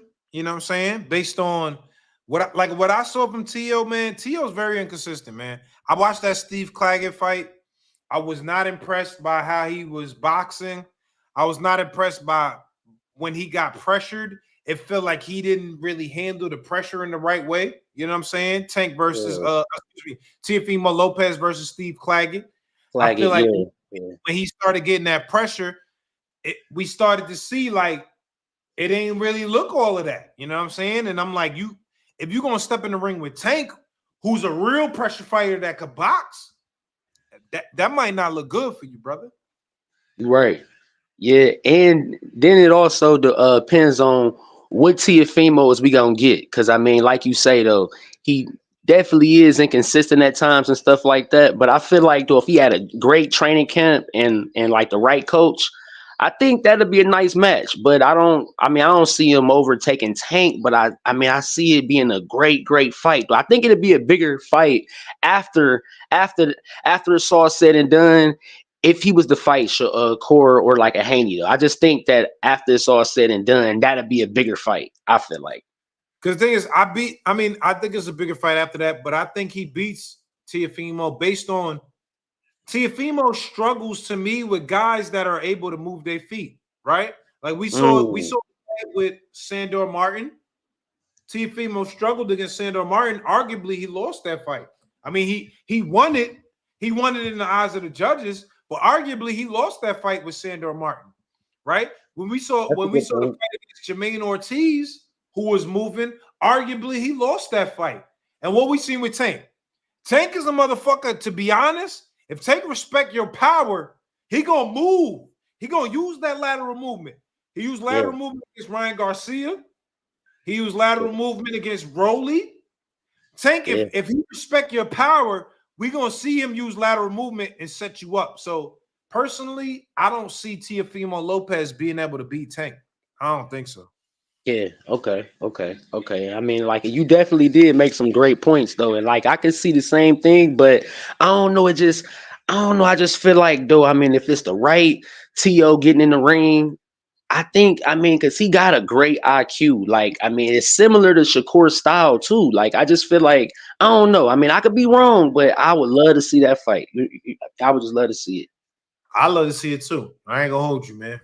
Yo, I appreciate you calling in, though, brother. All right, man. You have a good one, man. All right. Yo, let me get Troy. Troy, what's popping? Teofimo Lopez is over with when it comes to fighting those athletic fighters. His prime, he might even pass his prime because his last few fights not looking good. I don't know if the more weight he put on, the softer his punches start to look. Like he had a nice little run, but his run is over. And him with the racist low blows, it's just racism, like out the gate. There's no explaining that bananas and that tough talk. And he's not gonna back it up in the ring, so I think he's just looking for one more payday. Do you think because Tank calls himself the ape, the big ape, and all of that was in anything to do with that? He should have addressed it like that if that was the case. And then he definitely shouldn't have said he was looking for bananas talking about Crawford. Right. Like it's not even a statement worth trying to have to justify for him. He shouldn't even have used it. He should have did something else. And he know he don't want no parts of Javante Tank Davis. How you see Yeah. that fight going? How you see that fight going if Tank and Teofimo lock in? Tank probably a third round knockout. I don't think he's gonna waste no time on him. Because like I said, that pop not there no more. And Lopez been getting touched up too many in his fights. And with Claggett, he struggled too much. Who else he got beat? He lost the Ortiz fight, regardless of what the judges say. We know that's the top rank working. Yeah, it's over for him. I think it's over for him. Me personally, he got to fight somebody who can't move like that and got no power. Right. Okay. Tell me what do you think about the match this weekend? Dimitri Bivol versus Arthur Beterbiev. I hope it live up to the hype. That should be a great fight because my heart want to say Bivol, but Beterbiev he not no slouch and he could take a little punishment. So it's gonna be a great fight, and I just hope they both put it all on the line and do it. Nigga, you ain't telling me who you picked though, nigga. Who you picking, nigga? You gotta give me who you picking. I'm gonna go with Bivol just because he beat Canelo. Ooh, all right. I respect Canelo as a fighter, regardless of what. Canelo that dude when it comes to the weight classes, except for when he went to Bivol. All right, so what did you think about Canelo fighting David Benavidez? You think he's ducking David Benavidez? I don't think he's ducking David. Canelo got a thing where he wants people to respect him before he get in the ring with him, and Benavidez did a lot of disrespecting. I don't think he ducking him because his chin there, Canelo chin, what I mean, and Benavidez get touched too much. He can beat him on points. I ain't gonna say he can knock him out because the last dude Benavidez fought, people forgot he almost killed Adonis Stevenson in that ring. So he was in there with a real power puncher. So I respect him for even lasting with him and going to 12 rounds. So it wasn't as easy as people thought it was supposed to be because nobody else gonna fight dude like that. Right. Okay.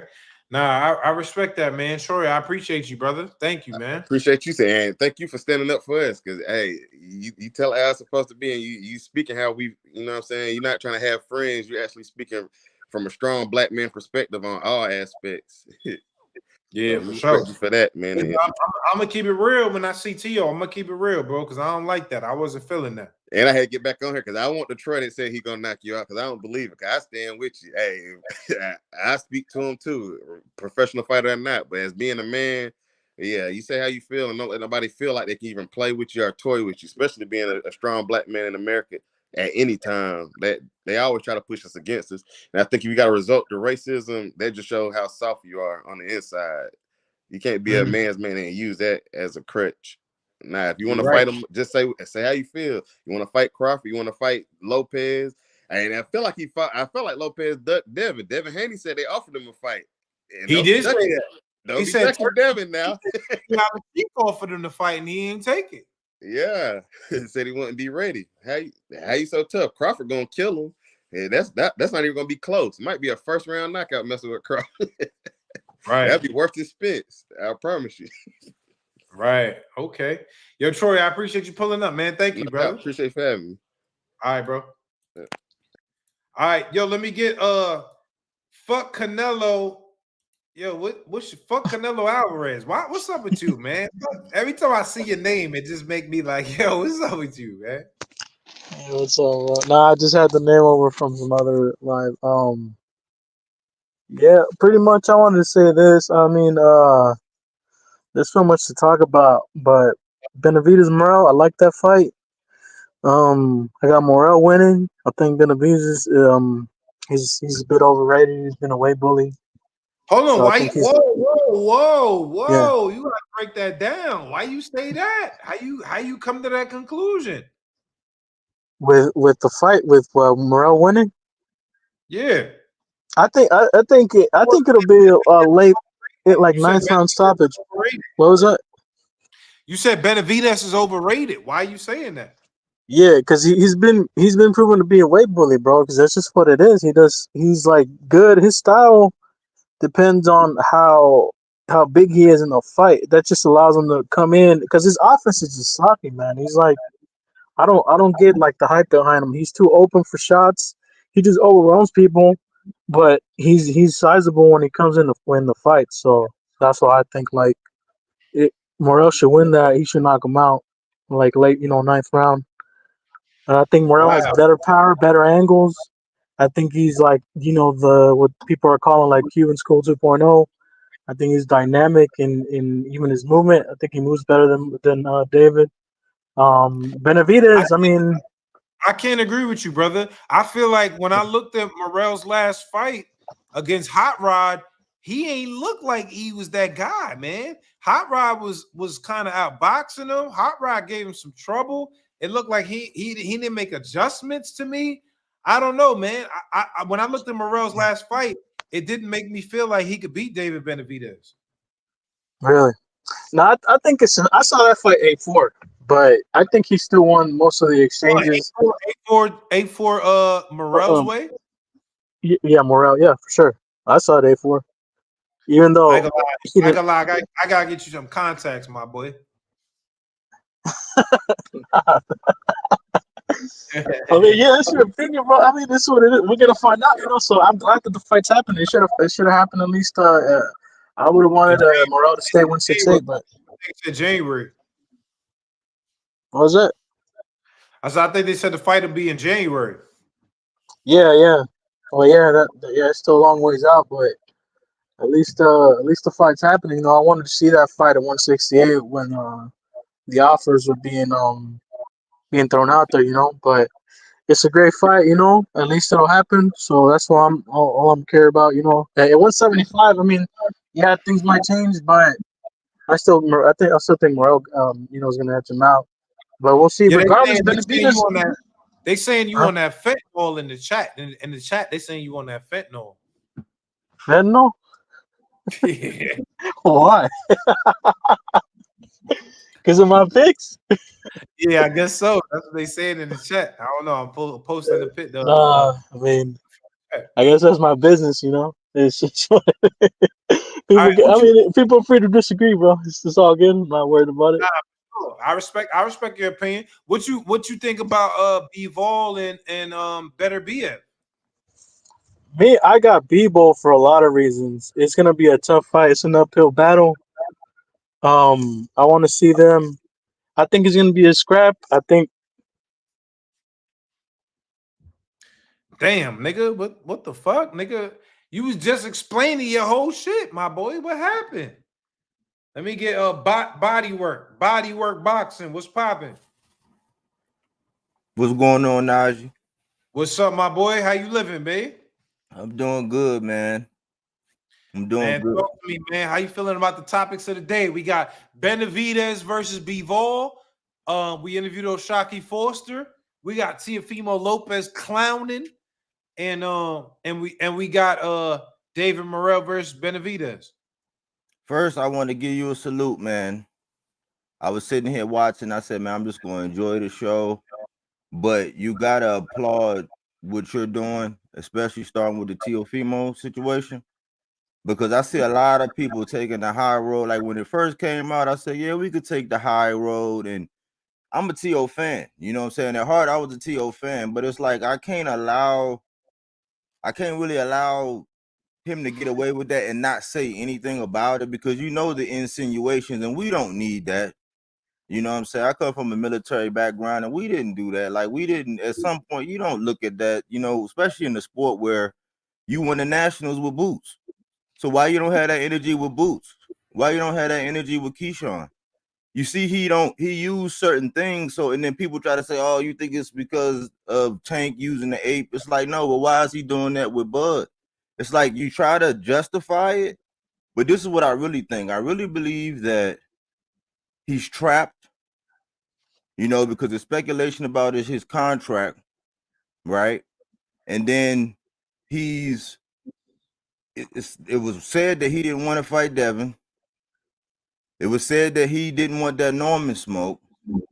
He only want Boots. That's easy. I mean, he only want Bud. It's easy to say that where you could just jump up there, but you got Keyshawn right here trailing behind you.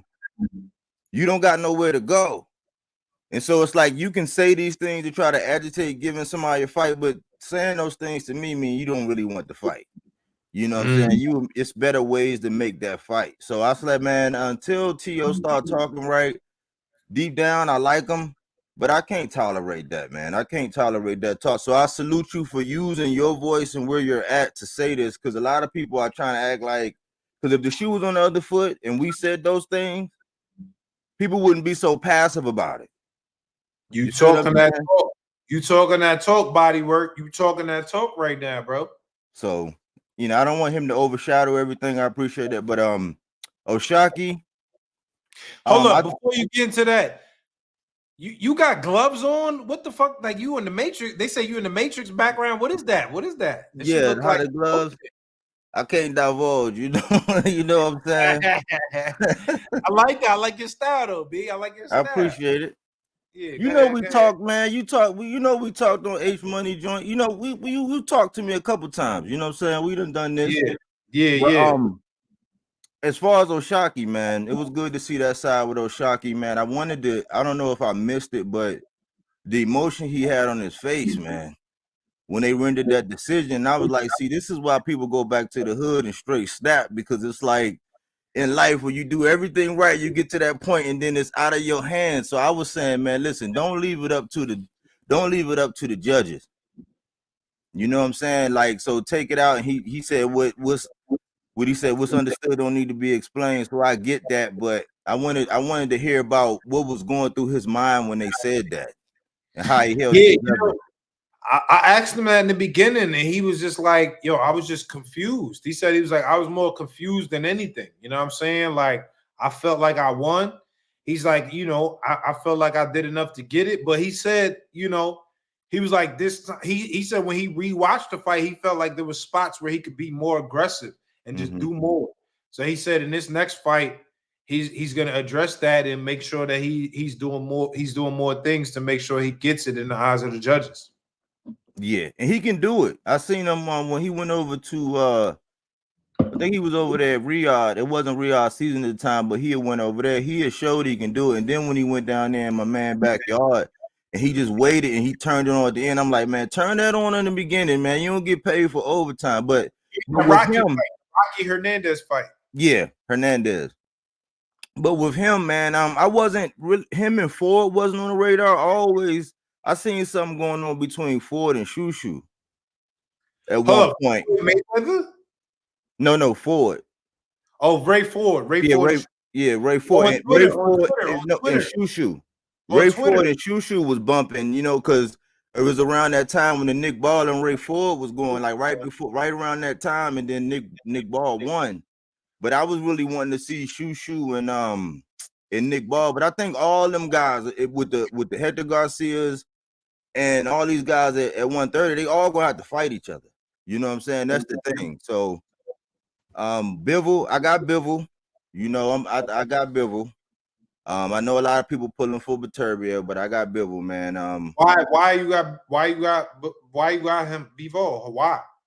Because I call him, he's just like Shakur as far as they teeter-totter as far as the plus or minus, you know, on defense. But he let his hands go more often, so he's like Shakur, but with the offense to go with it, and then he can impose his will when he wants to. He's too disciplined with the distance to break that, and it's going to have to. And then DeMarcus Brown, I said, man, when you look at what Marcus Brown was doing, I said his ticker gave out on him. You know what I'm saying? It was like, you know, he just got back down in the paint and got banged on. So I think Bivol can have just as much as success and sustain it because that's what he do. I'm not mad at that. Only thing is, I ain't gonna lie with the Marcus Brown fight, because I watched it about 3 times in the last week. When that motherfucker Beterbiev put that pressure on, though, it's just tough. He cuts the ring off really well. Obviously, we know how hard he punches. But to me, his jab is better than a lot of people give him credit for. I think Beterbiev has a good jab.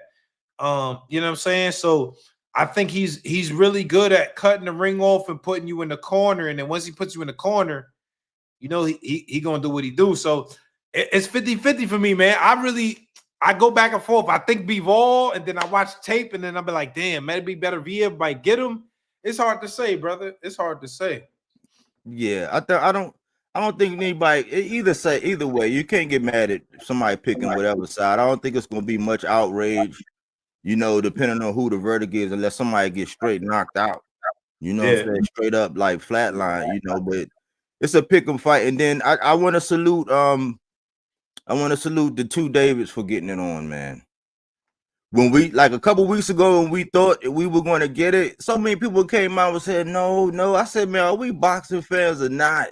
And they turned right back around and announced it. So I couldn't be, that's a flip them because you want to judge off the last performances of both of them. They both didn't look the way they looked at 68. But they're the names, and they're next in line behind this Beterbiev and Bivol, and there's some other names in there. You know what I'm saying? So there's some key players, 75 coming back. So I'm excited, man. I just wanted to give you a salute, though, Najee, man. Do good work, man. Keep being yourself. When you get that big, I think you said you're going to interview Al. You know what I'm saying? Don't forget about the little people when you get up there, bro, but keep being you, man. I appreciate you, man. Yeah, I appreciate you, brother. Thank you, man. I appreciate you, bro. All right. Have a good one. Yo, let me get my man. This is my man Butch from the UK. Big Butch is here from the UK.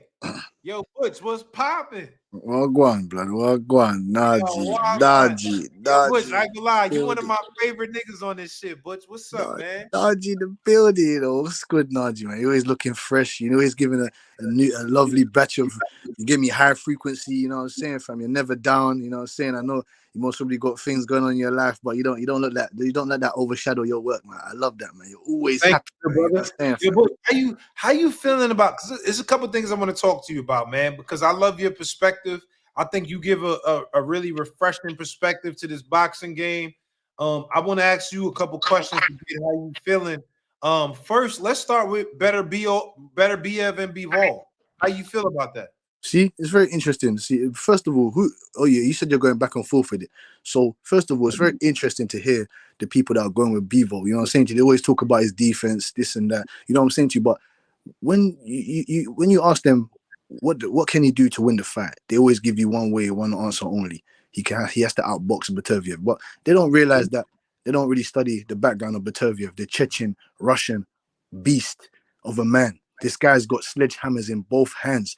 When you hear the fighters, because what I do, Najee, I like to listen to the people that have actually been in there and felt that power. Because you said that we know how hard he hits. We have no idea how hard he hits. Obviously, I'm just taking your word as verbatim. You know what I'm saying? But yo, the people that have fought this man and sparred this guy, one man said, Lonnie B said he got in a car accident once, and sparring Beterbiev was worse than that.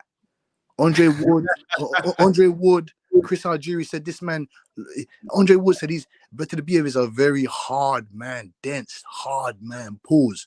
Chris Algieri said this man looks like he's made out of granite. They chiseled him out of granite, iron. They chiseled him. Come on, man. Like I said, this guy's got underrated boxing ability. He's got a ramrod jab. He drops people with the jab. It's not a good jab. It's a great jab. And he's got very good timing. You know what I'm saying to you? He eats up your real estate. And that's what he's going to do to Bivol. He's going to eat up Bivol's real estate because we've seen Bivol hurt in multiple fights. If you've watched closely, we saw him get hurt to the body from a right hand from Lyndon Arthur. We saw him get hurt on top of the equilibrium on the right side of his head. I don't know if he was hurt though from Lyndon. No. It hurt. It caught his attention. He got hurt by Joe Smith Jr. though. Joe Smith hurt him. Exactly. Someone like Joe Smith hurt him with a shot that people say Joe Smith just swung and Joe Smith calculated what he was doing and he set him up for overhand right at the top of his equilibrium. And we saw Bivol. He didn't know where the hell he was. He didn't know where he was. You understand what I'm saying to you? And people talk about Beterbiev getting dropped by Callum Johnson, who's a puncher. He punches harder than Bivol. People say he got dropped by, well, not people. Jeff Page Jr. dropped him. He's also another puncher. Bivol doesn't punch like none of those guys. Come on, man. He didn't stop.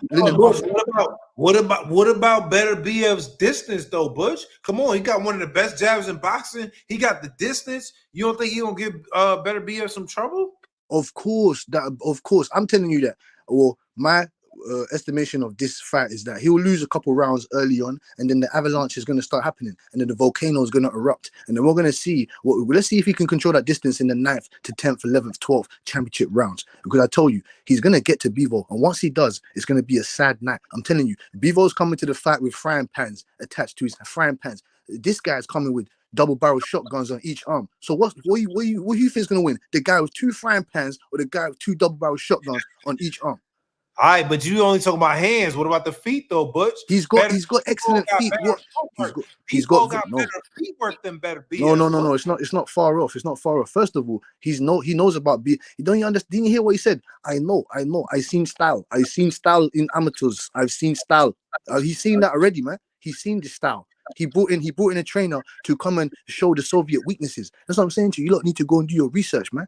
Not you, Najee, per se. I'm just talking about the Bivol, the people that are just picking Bivol off the sake of his knee injury. Like the guy's got solid core strength. He's got better balance than Bivol. His core strength is enormous. He's got heavyweight strength, heavyweight power. You understand what I'm saying to you? He stopped Kovalev.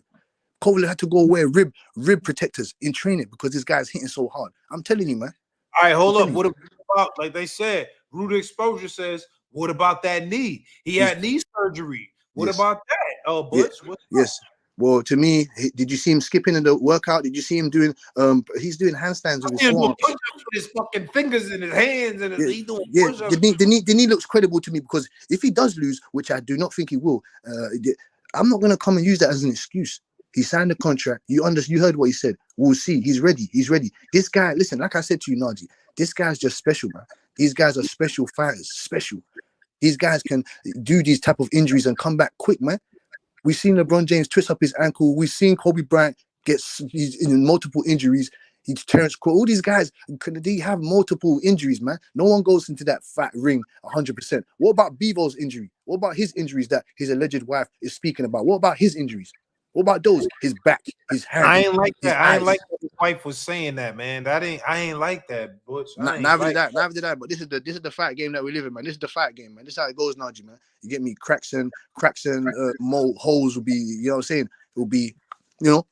Yo, Butch, I ain't gonna lie, my girls ain't doing that. They not gonna about to tell you what's going on. You know what I'm saying? Obviously your girls are not from the Eastern European descent. You know what I'm saying to you? Them snow bunnies over there, them, you know what I'm saying? Them vanilla toppings over there, they move a bit differently. You know what I'm saying? Obviously, you keep your girls in line, you keep your girls in check. How do we know Bivol's ready for this mentally? Who knows that? How do we know this? I'm telling you, didn't you see when he in the face-off, he's gulping. Oh shit, I need to fight this Chechen warrior, this monster, man. I'm telling you, Beterbiev don't drink, he don't smoke, he don't. You think he's defeated mentally too? You think not defeated, not defeated. I think he's very focused. I just think that let me ask you this, Najee, how many wheels? He's the wheel breaker. How many wheels has Beterbiev broken? How many wheels has he broken? A lot, but not the skill level of Bivol though. You know what I'm saying? Okay, so you think a 1-2? So you think a 1-2 or 1 plus minus for Bivol plus minus? He like top 3 in the whole sport. Yes, correct. Because he hasn't fought a guy of this that brings immense pressure, educated aggression. You don't think he's just some Subriel Matias, Isaac Cruz running in there with no jab or no nothing. He's not like that. He's not some caveman. This guy's got Najee, he's got 300 amateur fights. Do you know how many of those that he won? Do you know? How many? 295 against 5. He fought better competition than Bivol. Didn't Usyk beat him in the amateurs? Yes, Usyk beat him twice and Beterbiev beat him once. Down, I think, too. Usyk knocked him down in the amateurs. No. Beterbiev knocked him down to the body. Knocked him down. Okay. That's what I'm saying to you. He's fought better competition than amateurs. He's got an elite amateur pedigree. So does Bivol. Bivol's 265 and 15 in the amateurs, but he didn't even fight the caliber of competition that Beterbiev has. Beterbiev has seen that style before. He knows what Bivol's weaknesses are. So does Bivol, can you say? But I don't think that 1-2 or 1-2-1 is going to keep Bivol off, keep Beterbiev off of him. If he doesn't get Beterbiev's respect in the early rounds, he's done. You sleeping on Bivol's power, Bush, because lately he ain't got a lot of stoppages, but early in his career he was stopping them motherfuckers. Bush, come on, Bush. Yes, he was, but like I said to you, these guys are just on it. This is a different level. This is a different type of level here. This is the best guy in the division. That's been the best guy in the division for a very long time. You think Andre Ward? What do you think Andre Ward dropped them belts for? What do you think he dropped them belts for? Andre Ward didn't want to fight no better. Nah, don't do that, Butch. Don't you do that? What are you talking about? He saw who was behind him. He don't want to fight no Bivol, no Beterbiev. Kovalev, the monster. Kovalev was the monster. Don't do that, Butch. He was the monster. That's why he won the first fight. But we're not gonna go there. We're not gonna go there. We're not gonna go there. That's why he won the first fight. We're not gonna go there. But like I said to you, what percentage do you give? What percentage do you give Beterbiev over Bivol? This is a 55-45. 55-45? Okay. The power is immense. The power is the explanation mark here. You know what I'm saying to you? Like you guys want to relay back to Shakur Stevenson and Tank Davis. I don't really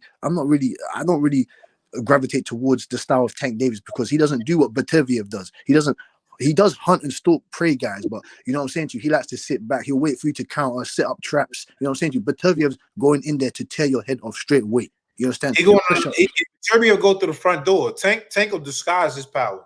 Yeah, Tank will go through, jump on the, slide down the chimney. You know what I'm saying to you? He'll jump through the side window. He'll do different things. But Beterbiev is kicking off the front door. And if Bivol doesn't have anything behind that front door, he's done. I'm telling you. Listen. I agree. I think Bivol hits harder than people think, though. But I'm telling you, I think he hit harder than people think. He most probably does, but why is it that he couldn't stop Lyndon Arthur? And there's nothing wrong. There's nothing wrong with stopping the guys. Hold on 1 second. 1 second. 1 second, Najee. No, 1 second. There's nothing wrong. There's nothing wrong with not stopping anybody. I'm not a guy. Oh, you don't knock the guy. No. I'm just saying to you that if he couldn't stop those caliber of fighters, what makes you think he's gonna stop this monster, this Chechen beast, man? Nah, he can't stop him. But he can outbox him, but he can't stop him. He's not gonna stop him. No, he's not. Lyndon Arthur said that he doesn't, but he was in there with Bivol. Lyndon Arthur said that he doesn't believe that Bivol has enough to keep Beterbiev off of him. That's what I'm saying to you. Because, like I said, I'm guaranteeing you, Najee. I'm guaranteeing we can book it. That this man's gonna, as soon as you ding ding, he's gonna be on the back foot straight away because he's not gonna want to interchange with Beterbiev. He's not. And another thing, but Bivol doesn't have no inside game. He has no inside game. What about that? He has no inside game, and we don't know who the ref's gonna be. We don't know who the ref's gonna be. What about the fight with Marcus Brown? What about Marcus Brown? In the first 3 rounds, he was showing how you could beat Beterbiev in them couple rounds. You know what I'm saying? Yes. And then what I'm going to ask you is, what happened at the end of that fight? He got stopped. He got stopped because he couldn't handle the pressure. Yes, there was rubble. There was rubble at the end of the fight. Rubble, which was Marcus Brown. The big bowling ball went crashing through the building, and Marcus Brown ended up into rubble. This is what I'm telling you, Najee, man. I'm telling you, go put your money on Beterbiev, Najee. I'm giving you a heads up. The same way how I told you about Nick Bull and Raymond Ford. The same way how I told you about Terrence Crawford. I said Nick Bull was going to win that fight. Okay. And I got one for you, Najee. Who have you got out of Frazier Clark and Fabio Woodley? Woo, that's a great fight. I ain't gonna lie. I'm kind of feeling like Frazier Clark might got that. That's a good fight, though. Okay, we can book that. The first one was good. That first one, that's one of the best fights of the year. That first one. Yes, correct. Hence why I asked you about it now. You know what I'm saying to you? I hope you're looking forward to the fights, man. Who you got on that, Butch? I got Fabio Woodley making the adjustments and stopping Frazier Clark. Over Big Frazier, you know Big Frazier throw them heat. Come on, Butch. Frazier. He's throwing them heat. He's throwing them sinking heat missiles. He's got a great jab. You know what I'm saying to you? Excellent fundamentals. Former bronze medalist. He's got his head looks like he's got a line of a rhino. You know what I'm saying? He's got a rhino's head. His head looks like an American football player built. You know what I'm saying to you? Offensive tackle, but Fabio Woodley more fleet-footed, younger, more athletic, faster hands, quicker feet. You know what I'm saying to you? More diverse with his attacks. Better offensive package. Come on, man. I'm going with the younger guy to make the adjustments. He knew what he did wrong in that last fight. He went toe-to-toe and he tried to box with the guy in the later rounds. He did drop Frazier Clark, you know what I'm saying to you, with some excellent counter punching and timing. That fight, Butch? Yes. Oh man, come on, man. Frazier, you sleeping on Big Frazier, man. Big Frazier, man. Oh, hell no. And I got another one. I'm gonna zoom because I know you most probably got other people, Najee. I appreciate you for giving me your time, man. I'm gonna slide some facts through to you, man. Who have you got other Boo Boo, Andre, and Charlo? Woo, that's I ain't gonna lie, you have to book your money on it. Jamal Charlo or Rum Punch Jamal Charlo or Boo Boo, nowhere to be seen, Andre. Yeah, but you're a funny guy, son. I ain't gonna lie. I might have to say Boo Boo, man. I might have to say Boo Boo beats Charlo. So you got Andre. Okay, cool. You got Andre. I've got another decent one for you. Who you got on that? That's a tough fact, man. That's a tough fact. I got Jamal Charlo. Oh, come on, Butch. You ain't got Charlo beating the Boo Boo. Come on, Butch. Don't do that. Yes, he's got a How? better. Yes, How? but he's crazy because he's gonna be. Listen, man. He's I'm gonna gonna outbox him. listen. He's gonna get violence, man. He's You gonna see be what off he the did to vodka. David Benavidez before those couple rounds. He was giving Benavidez some trouble before them couple rounds, Butch. Yes, he was. But like I said to you, he's not. He didn't show me that he's a junkyard dog. Charlo's fought the better competition. He's gonna be off the vodka anyway, and that's gonna immense violence. That's Oh, gonna he looked commence that into good violence. against Benavidez last fight, bro.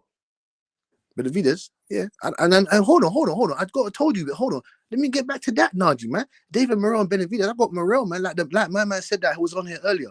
The better footwork, the better athlete. I think he hits harder than David Benavidez. Why do you keep going about Benavidez? Benavidez, monstro. I Yo, told do you, you man. see his last fight? Morrell didn't know what to do. Hot And Rod how? put that jab on him. He ain't know how to make no adjustments, Butch. Well, He hold ain't on. make Why did? But hold on. That's a legit 175 pounder. So is Gosvick.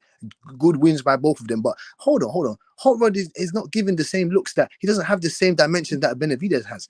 Hot Rod's a better athlete. Hot Rod's got better footwork. Hot Rod has a better jab than Benavidez, in my opinion. He do, but he don't got better. He don't got better punch resistance. He don't got. Hold on. Benavidez got. He don't got the combinations that Benavidez got. Come on, Butch. Better punch resistance. Hold on, let's go right there. This guy's been at 175. He fought Beterbiev. He fought multiple guys. He got robbed by Marcus Brown. Yeah, that's right. Yeah, not Benavidez though. No, not Benavidez, but Benavidez been fighting guys that are coming from 154, 160. That's not impressive to me. That's not impressive. What about the Caleb Plant fight, Butch? What about Caleb Plant? Is Caleb Plant? Is he better than Danny Jacobs? Yes.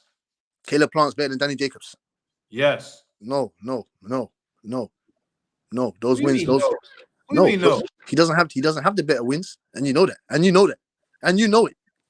It was competitive though. He lost, but it was competitive. No, Caleb Plant. That Canelo fight was competitive. Come on, his fight with Canelo is more competitive than Danny Jacobs' fight with Canelo. Yes, it was, guaranteed. But you can give me, you can't topple the wins over Peter Quillen, Sergio Mora, 2 wins over Sergio Mora, in fact, and Caleb Truax, former champion. I like There's the snake. names. I like the snake. Those are good wins. That's what I'm saying to you, man. This is what we need in RG. We need David Morrell. We need Benavidez. I have Morrell. He's gonna put the experience. May play a part. The experience, but I've got the Cuban sensation, the excellent footwork, the great quick feet, great combinations. You want to talk about combinations? Powerful combinations. We ain't seen David Benavidez put anyone in a coma. Have we seen that? Have we seen that? No, we ain't seen it. All right, let me ask you this, Butch, because you my UK brother. My UK brother. I gotta ask you about some UK shit. Yeah. Tyson Fury versus Usyk rematch. Yeah. I got my the Gypsy King. I got Tyson Fury getting over the hill this time. He's gonna make the right adjustments. You saw. Yeah. Rolling with the Gypsy King Fury. Fury tried to not Fury. Usyk tried to get out the division, talking about I'm fighting these big guys. I might move down. No. You're gonna get this work. Usyk, before you leave. You understand what I'm saying to you? It's cool. He gave us a rematch. That's fine. Usyk's the king of the hill right now. Usyk owns America. He owns the UK. He owns Eastern Europe. That's fine. But we got a rematch in. December, and we're gonna put a hole in his head like a dolphin. You understand what I'm saying to you? We're gonna see Fury making the quiet. All he needs to do is make slight adjustments. Control the distance a bit better. Smother. Don't let Usyk get up on the inside and let off some quick combos and let him use his swivel jab. You know what I'm saying to you? He had Usyk on the ropes. He had him on he almost knocked him out before tides turned. The tables had turned. I agree. You know what I'm saying to you? So he was in control up until those big punches came. He was controlling him. Big 6'9", fleet-footed Beowulf. You understand what I'm saying to you? That guy's hitting hard ever since he went with Sugar Hill. You understand what I'm saying? And who you got, Najee, with AJ and Wilder if they fight? That's tough, but I'm not gonna lie. That's tough, but I mean, I might give the slight edge to AJ. Slight edge, like this, Butch. But I might give a slight edge to AJ though. Okay.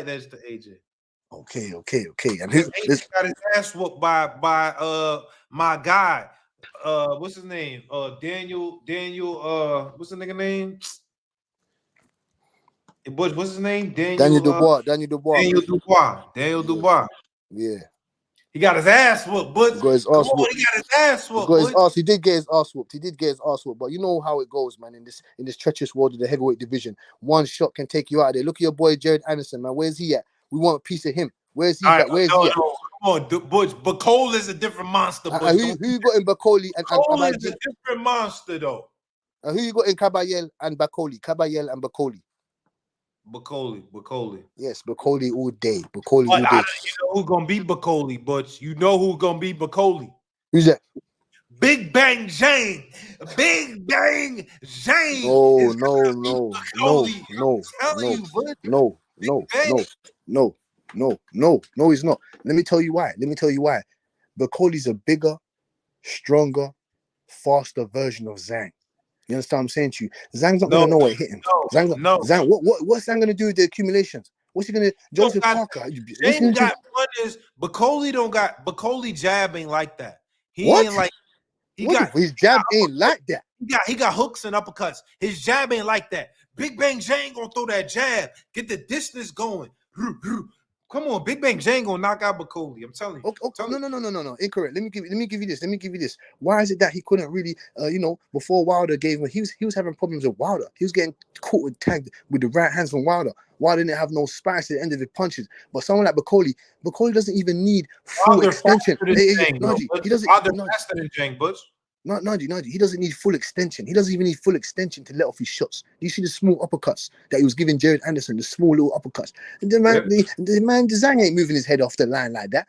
Zhang slow as a fucking Frankenstein. When have you seen Jang fight on the inside, Butch? Jang not getting inside. He got too much distance. He got a good jab. He not fighting Bacole on the inside. So you believe in them 41-year-old feet? You believe in that? That's right. Yeah. That's right. So why are you taking Beterbiev? Why are you taking Beterbiev? Put some respect on my boy name. No, we're gonna knock down that Great Wall of China. You know what I'm saying to you?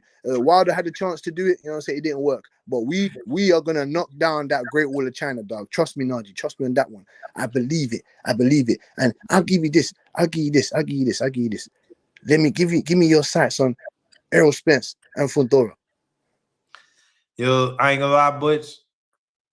It's hard. Errol Spence is my dog, Butch. I'm biased, bro. I want Errol Spence. I just pray that if Errol Spence is who he still is, he gonna beat Fundora. But I'm just not sure who he is right now. I'm not sure.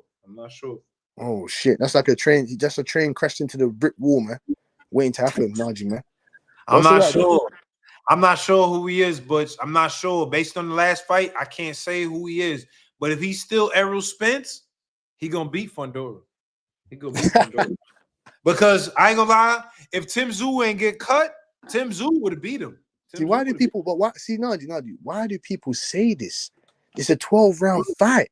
You could say he was looking good, but we don't know what would have happened in the later rounds. He could have got eclipsed with a shot. It only takes is 1 or 2 shots from someone like King Claw's Spider Squid Fundora. Tim Tszyu was hitting too hard for him. If he didn't get that cut, Tim Tszyu was hitting hard, bro.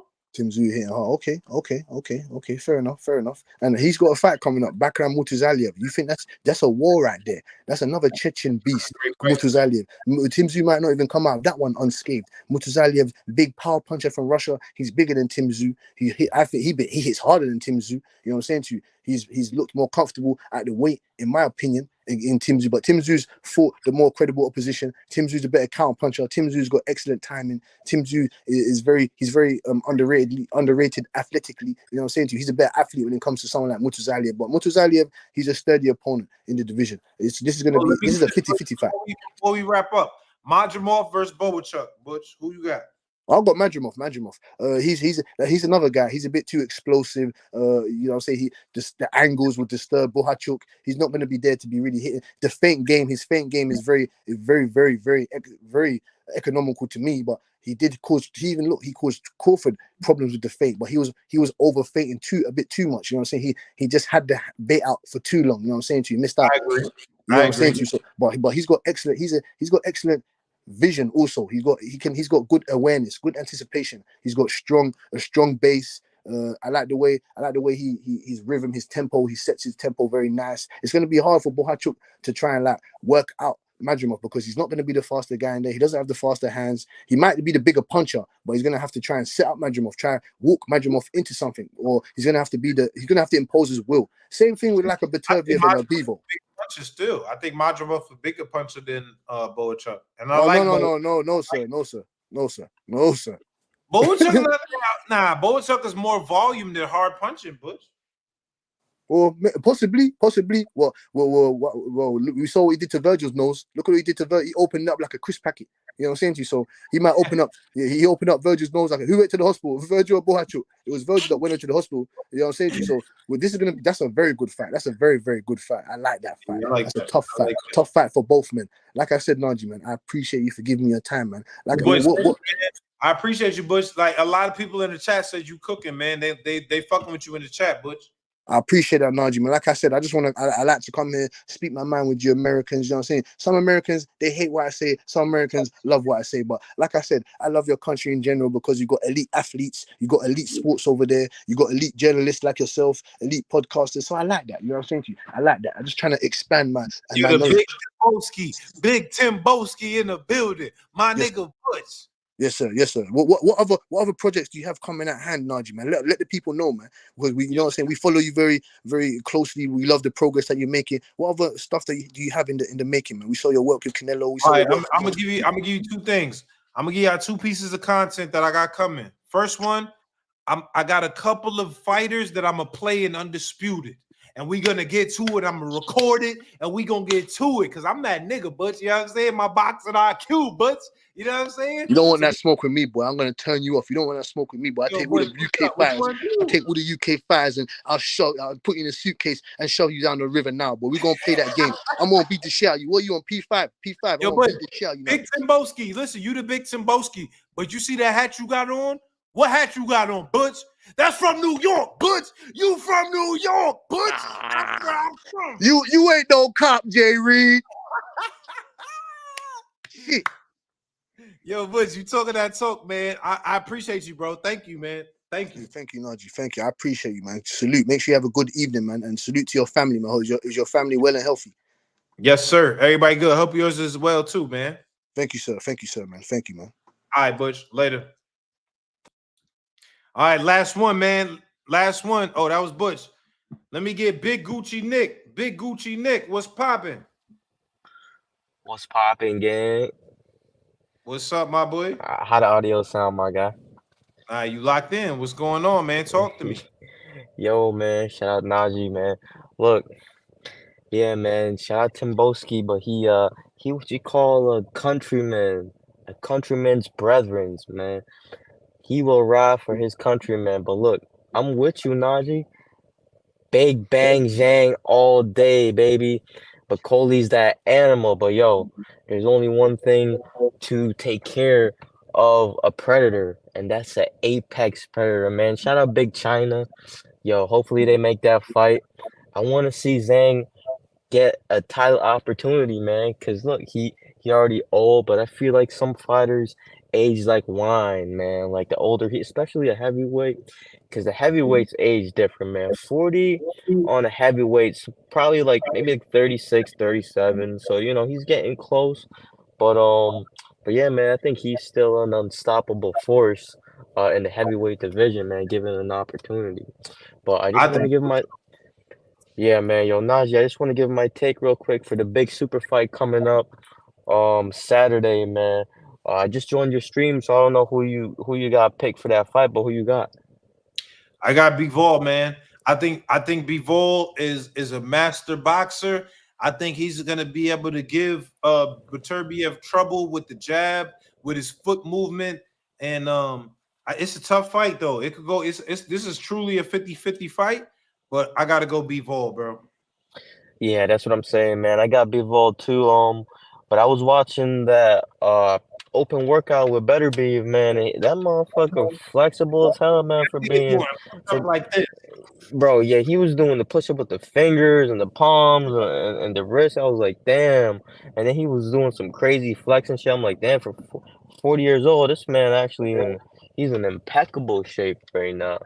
And I was talking to some dude at the gym today, man, and he's like, he used to be a former UFC fighter, not a former UFC fighter, but a former MMA fighter. I don't think he was anybody famous, but he's like Beterbiev is like the Khabib of boxing, man, and he's like that man can't be stopped. And I'm like, yeah, but UFC also don't have like a Bivol, man. Like Bivol's that technical boxer puncher. People want to say he's a master boxer, which he is, but he also got power in both hands, man. I can't wait for that fight. I got Bivol winning a close fight, bro. I'm talking like majority decision, man. It's gonna be a 7-5 for Bivol, man. It's gonna be a tough fight, but you don't see these super fights that are 50-50 very often, man. And like I was talking about earlier, Najee, um, uh, what's that dude's name that just beat Virgil Ortiz? Bochuk. Bochuk versus Madrimov, man. It's not on the same scale as a Beterbiev versus a Bivol because uh they're not as big and there aren't any titles on the line, but as far as 50-50 fights go, man, I don't know who to pick, bro. You could argue Madrimov beat Terrence Crawford, and you can argue Bochuk beat Virgil.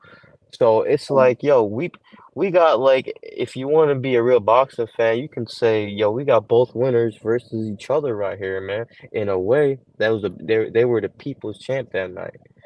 But yo, Yeah, I agree with you, man. That's a tough fight. I mean, I personally think Madrimov brings more to the table than Boachuk does. Just as far as skills, just as far as speed, just as far as IQ. But that's a good fight, brother. I ain't gonna lie. That's a good fight. I think what's gonna win Madrimov that fight is his activity. Like I know Boachuk has that punch output, but that herky jerkiness of Madrimov, he's gonna look a little bit more active. And Boachuk, I don't think he's pretty skilled, but I don't think he's as skilled as Madrimov. But Boachuk is he got that power and he's a very durable dude. Like the thing about durable fighters is they can take the punishment, and if you could take the punishment, you maintain that stamina in the late rounds. That's what Bochuk has as a good ability, his durability, because he'll be able to take the punches and maintain that stamina. That's why he's able to punch so hard, man. But Madrimov, he's got that. He comes from the school of Lomachenko, man, with that footwork and angle, and then he's got the power on top of that, man. You gonna need a force like a Terrence Crawford to stop looking Madrimov, and even then, people are saying Madrimov won that fight. So, shit, a lot of people are sleeping on this fight, man. But this fight, Bivol versus Beterbiev. Oh man, boxing is blessed, man. Real quick before I go, at the end of the year, we got the big heavyweight fight for a rematch, undisputed. Tyson Fury, man, I think he's gonna etch it out.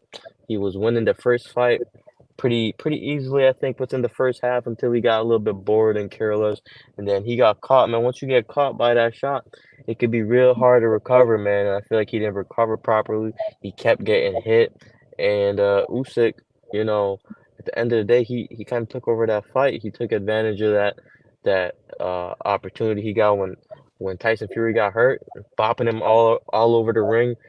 So yeah, man, Tyson Fury, if he could afford to make no mistakes, I got him winning and new, baby. But yeah, Najee, that's all I got for you, my guy. Yo, Gucci, I appreciate you, brother, pulling up. Thank you, man. Yo, listen, man. Super dope episode of Cigar Talk. Oh, my boy David Toussaint in the building. Salute, David Toussaint. Super dope episode of Cigar Talk. We have my guy Oshaquie Foster in the building. This was a great interview. We have some great topics for today. And we'll be back next week, man. This is Cigar Talk. I got some big guests in the works. I'm going to tell y'all now. Yeah, salute, because Butch was cooking tonight. Salute, Butch, my UK brethren. I got David Benavidez coming on the show.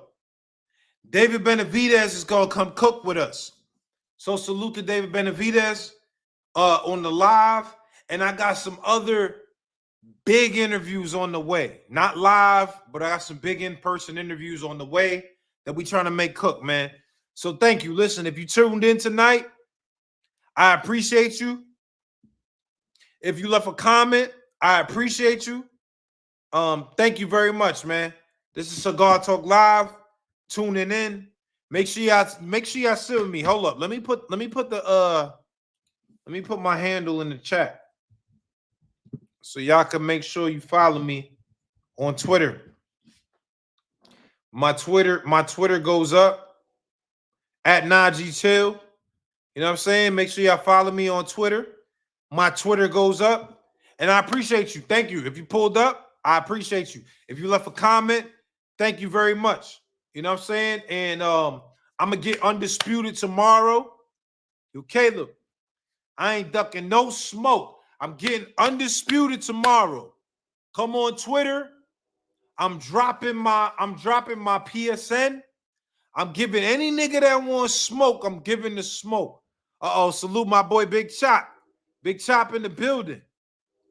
Yo, Chop, you a little late, nigga. Come on. What's up, my nigga Big Chop? Salute Big Chop in the building. We gonna get to it. Cigar Talk. Make sure y'all tap in with me. I got David Benavidez coming on soon. I just spoke to David Benavidez. He's coming through. He want to talk to y'all on my channel.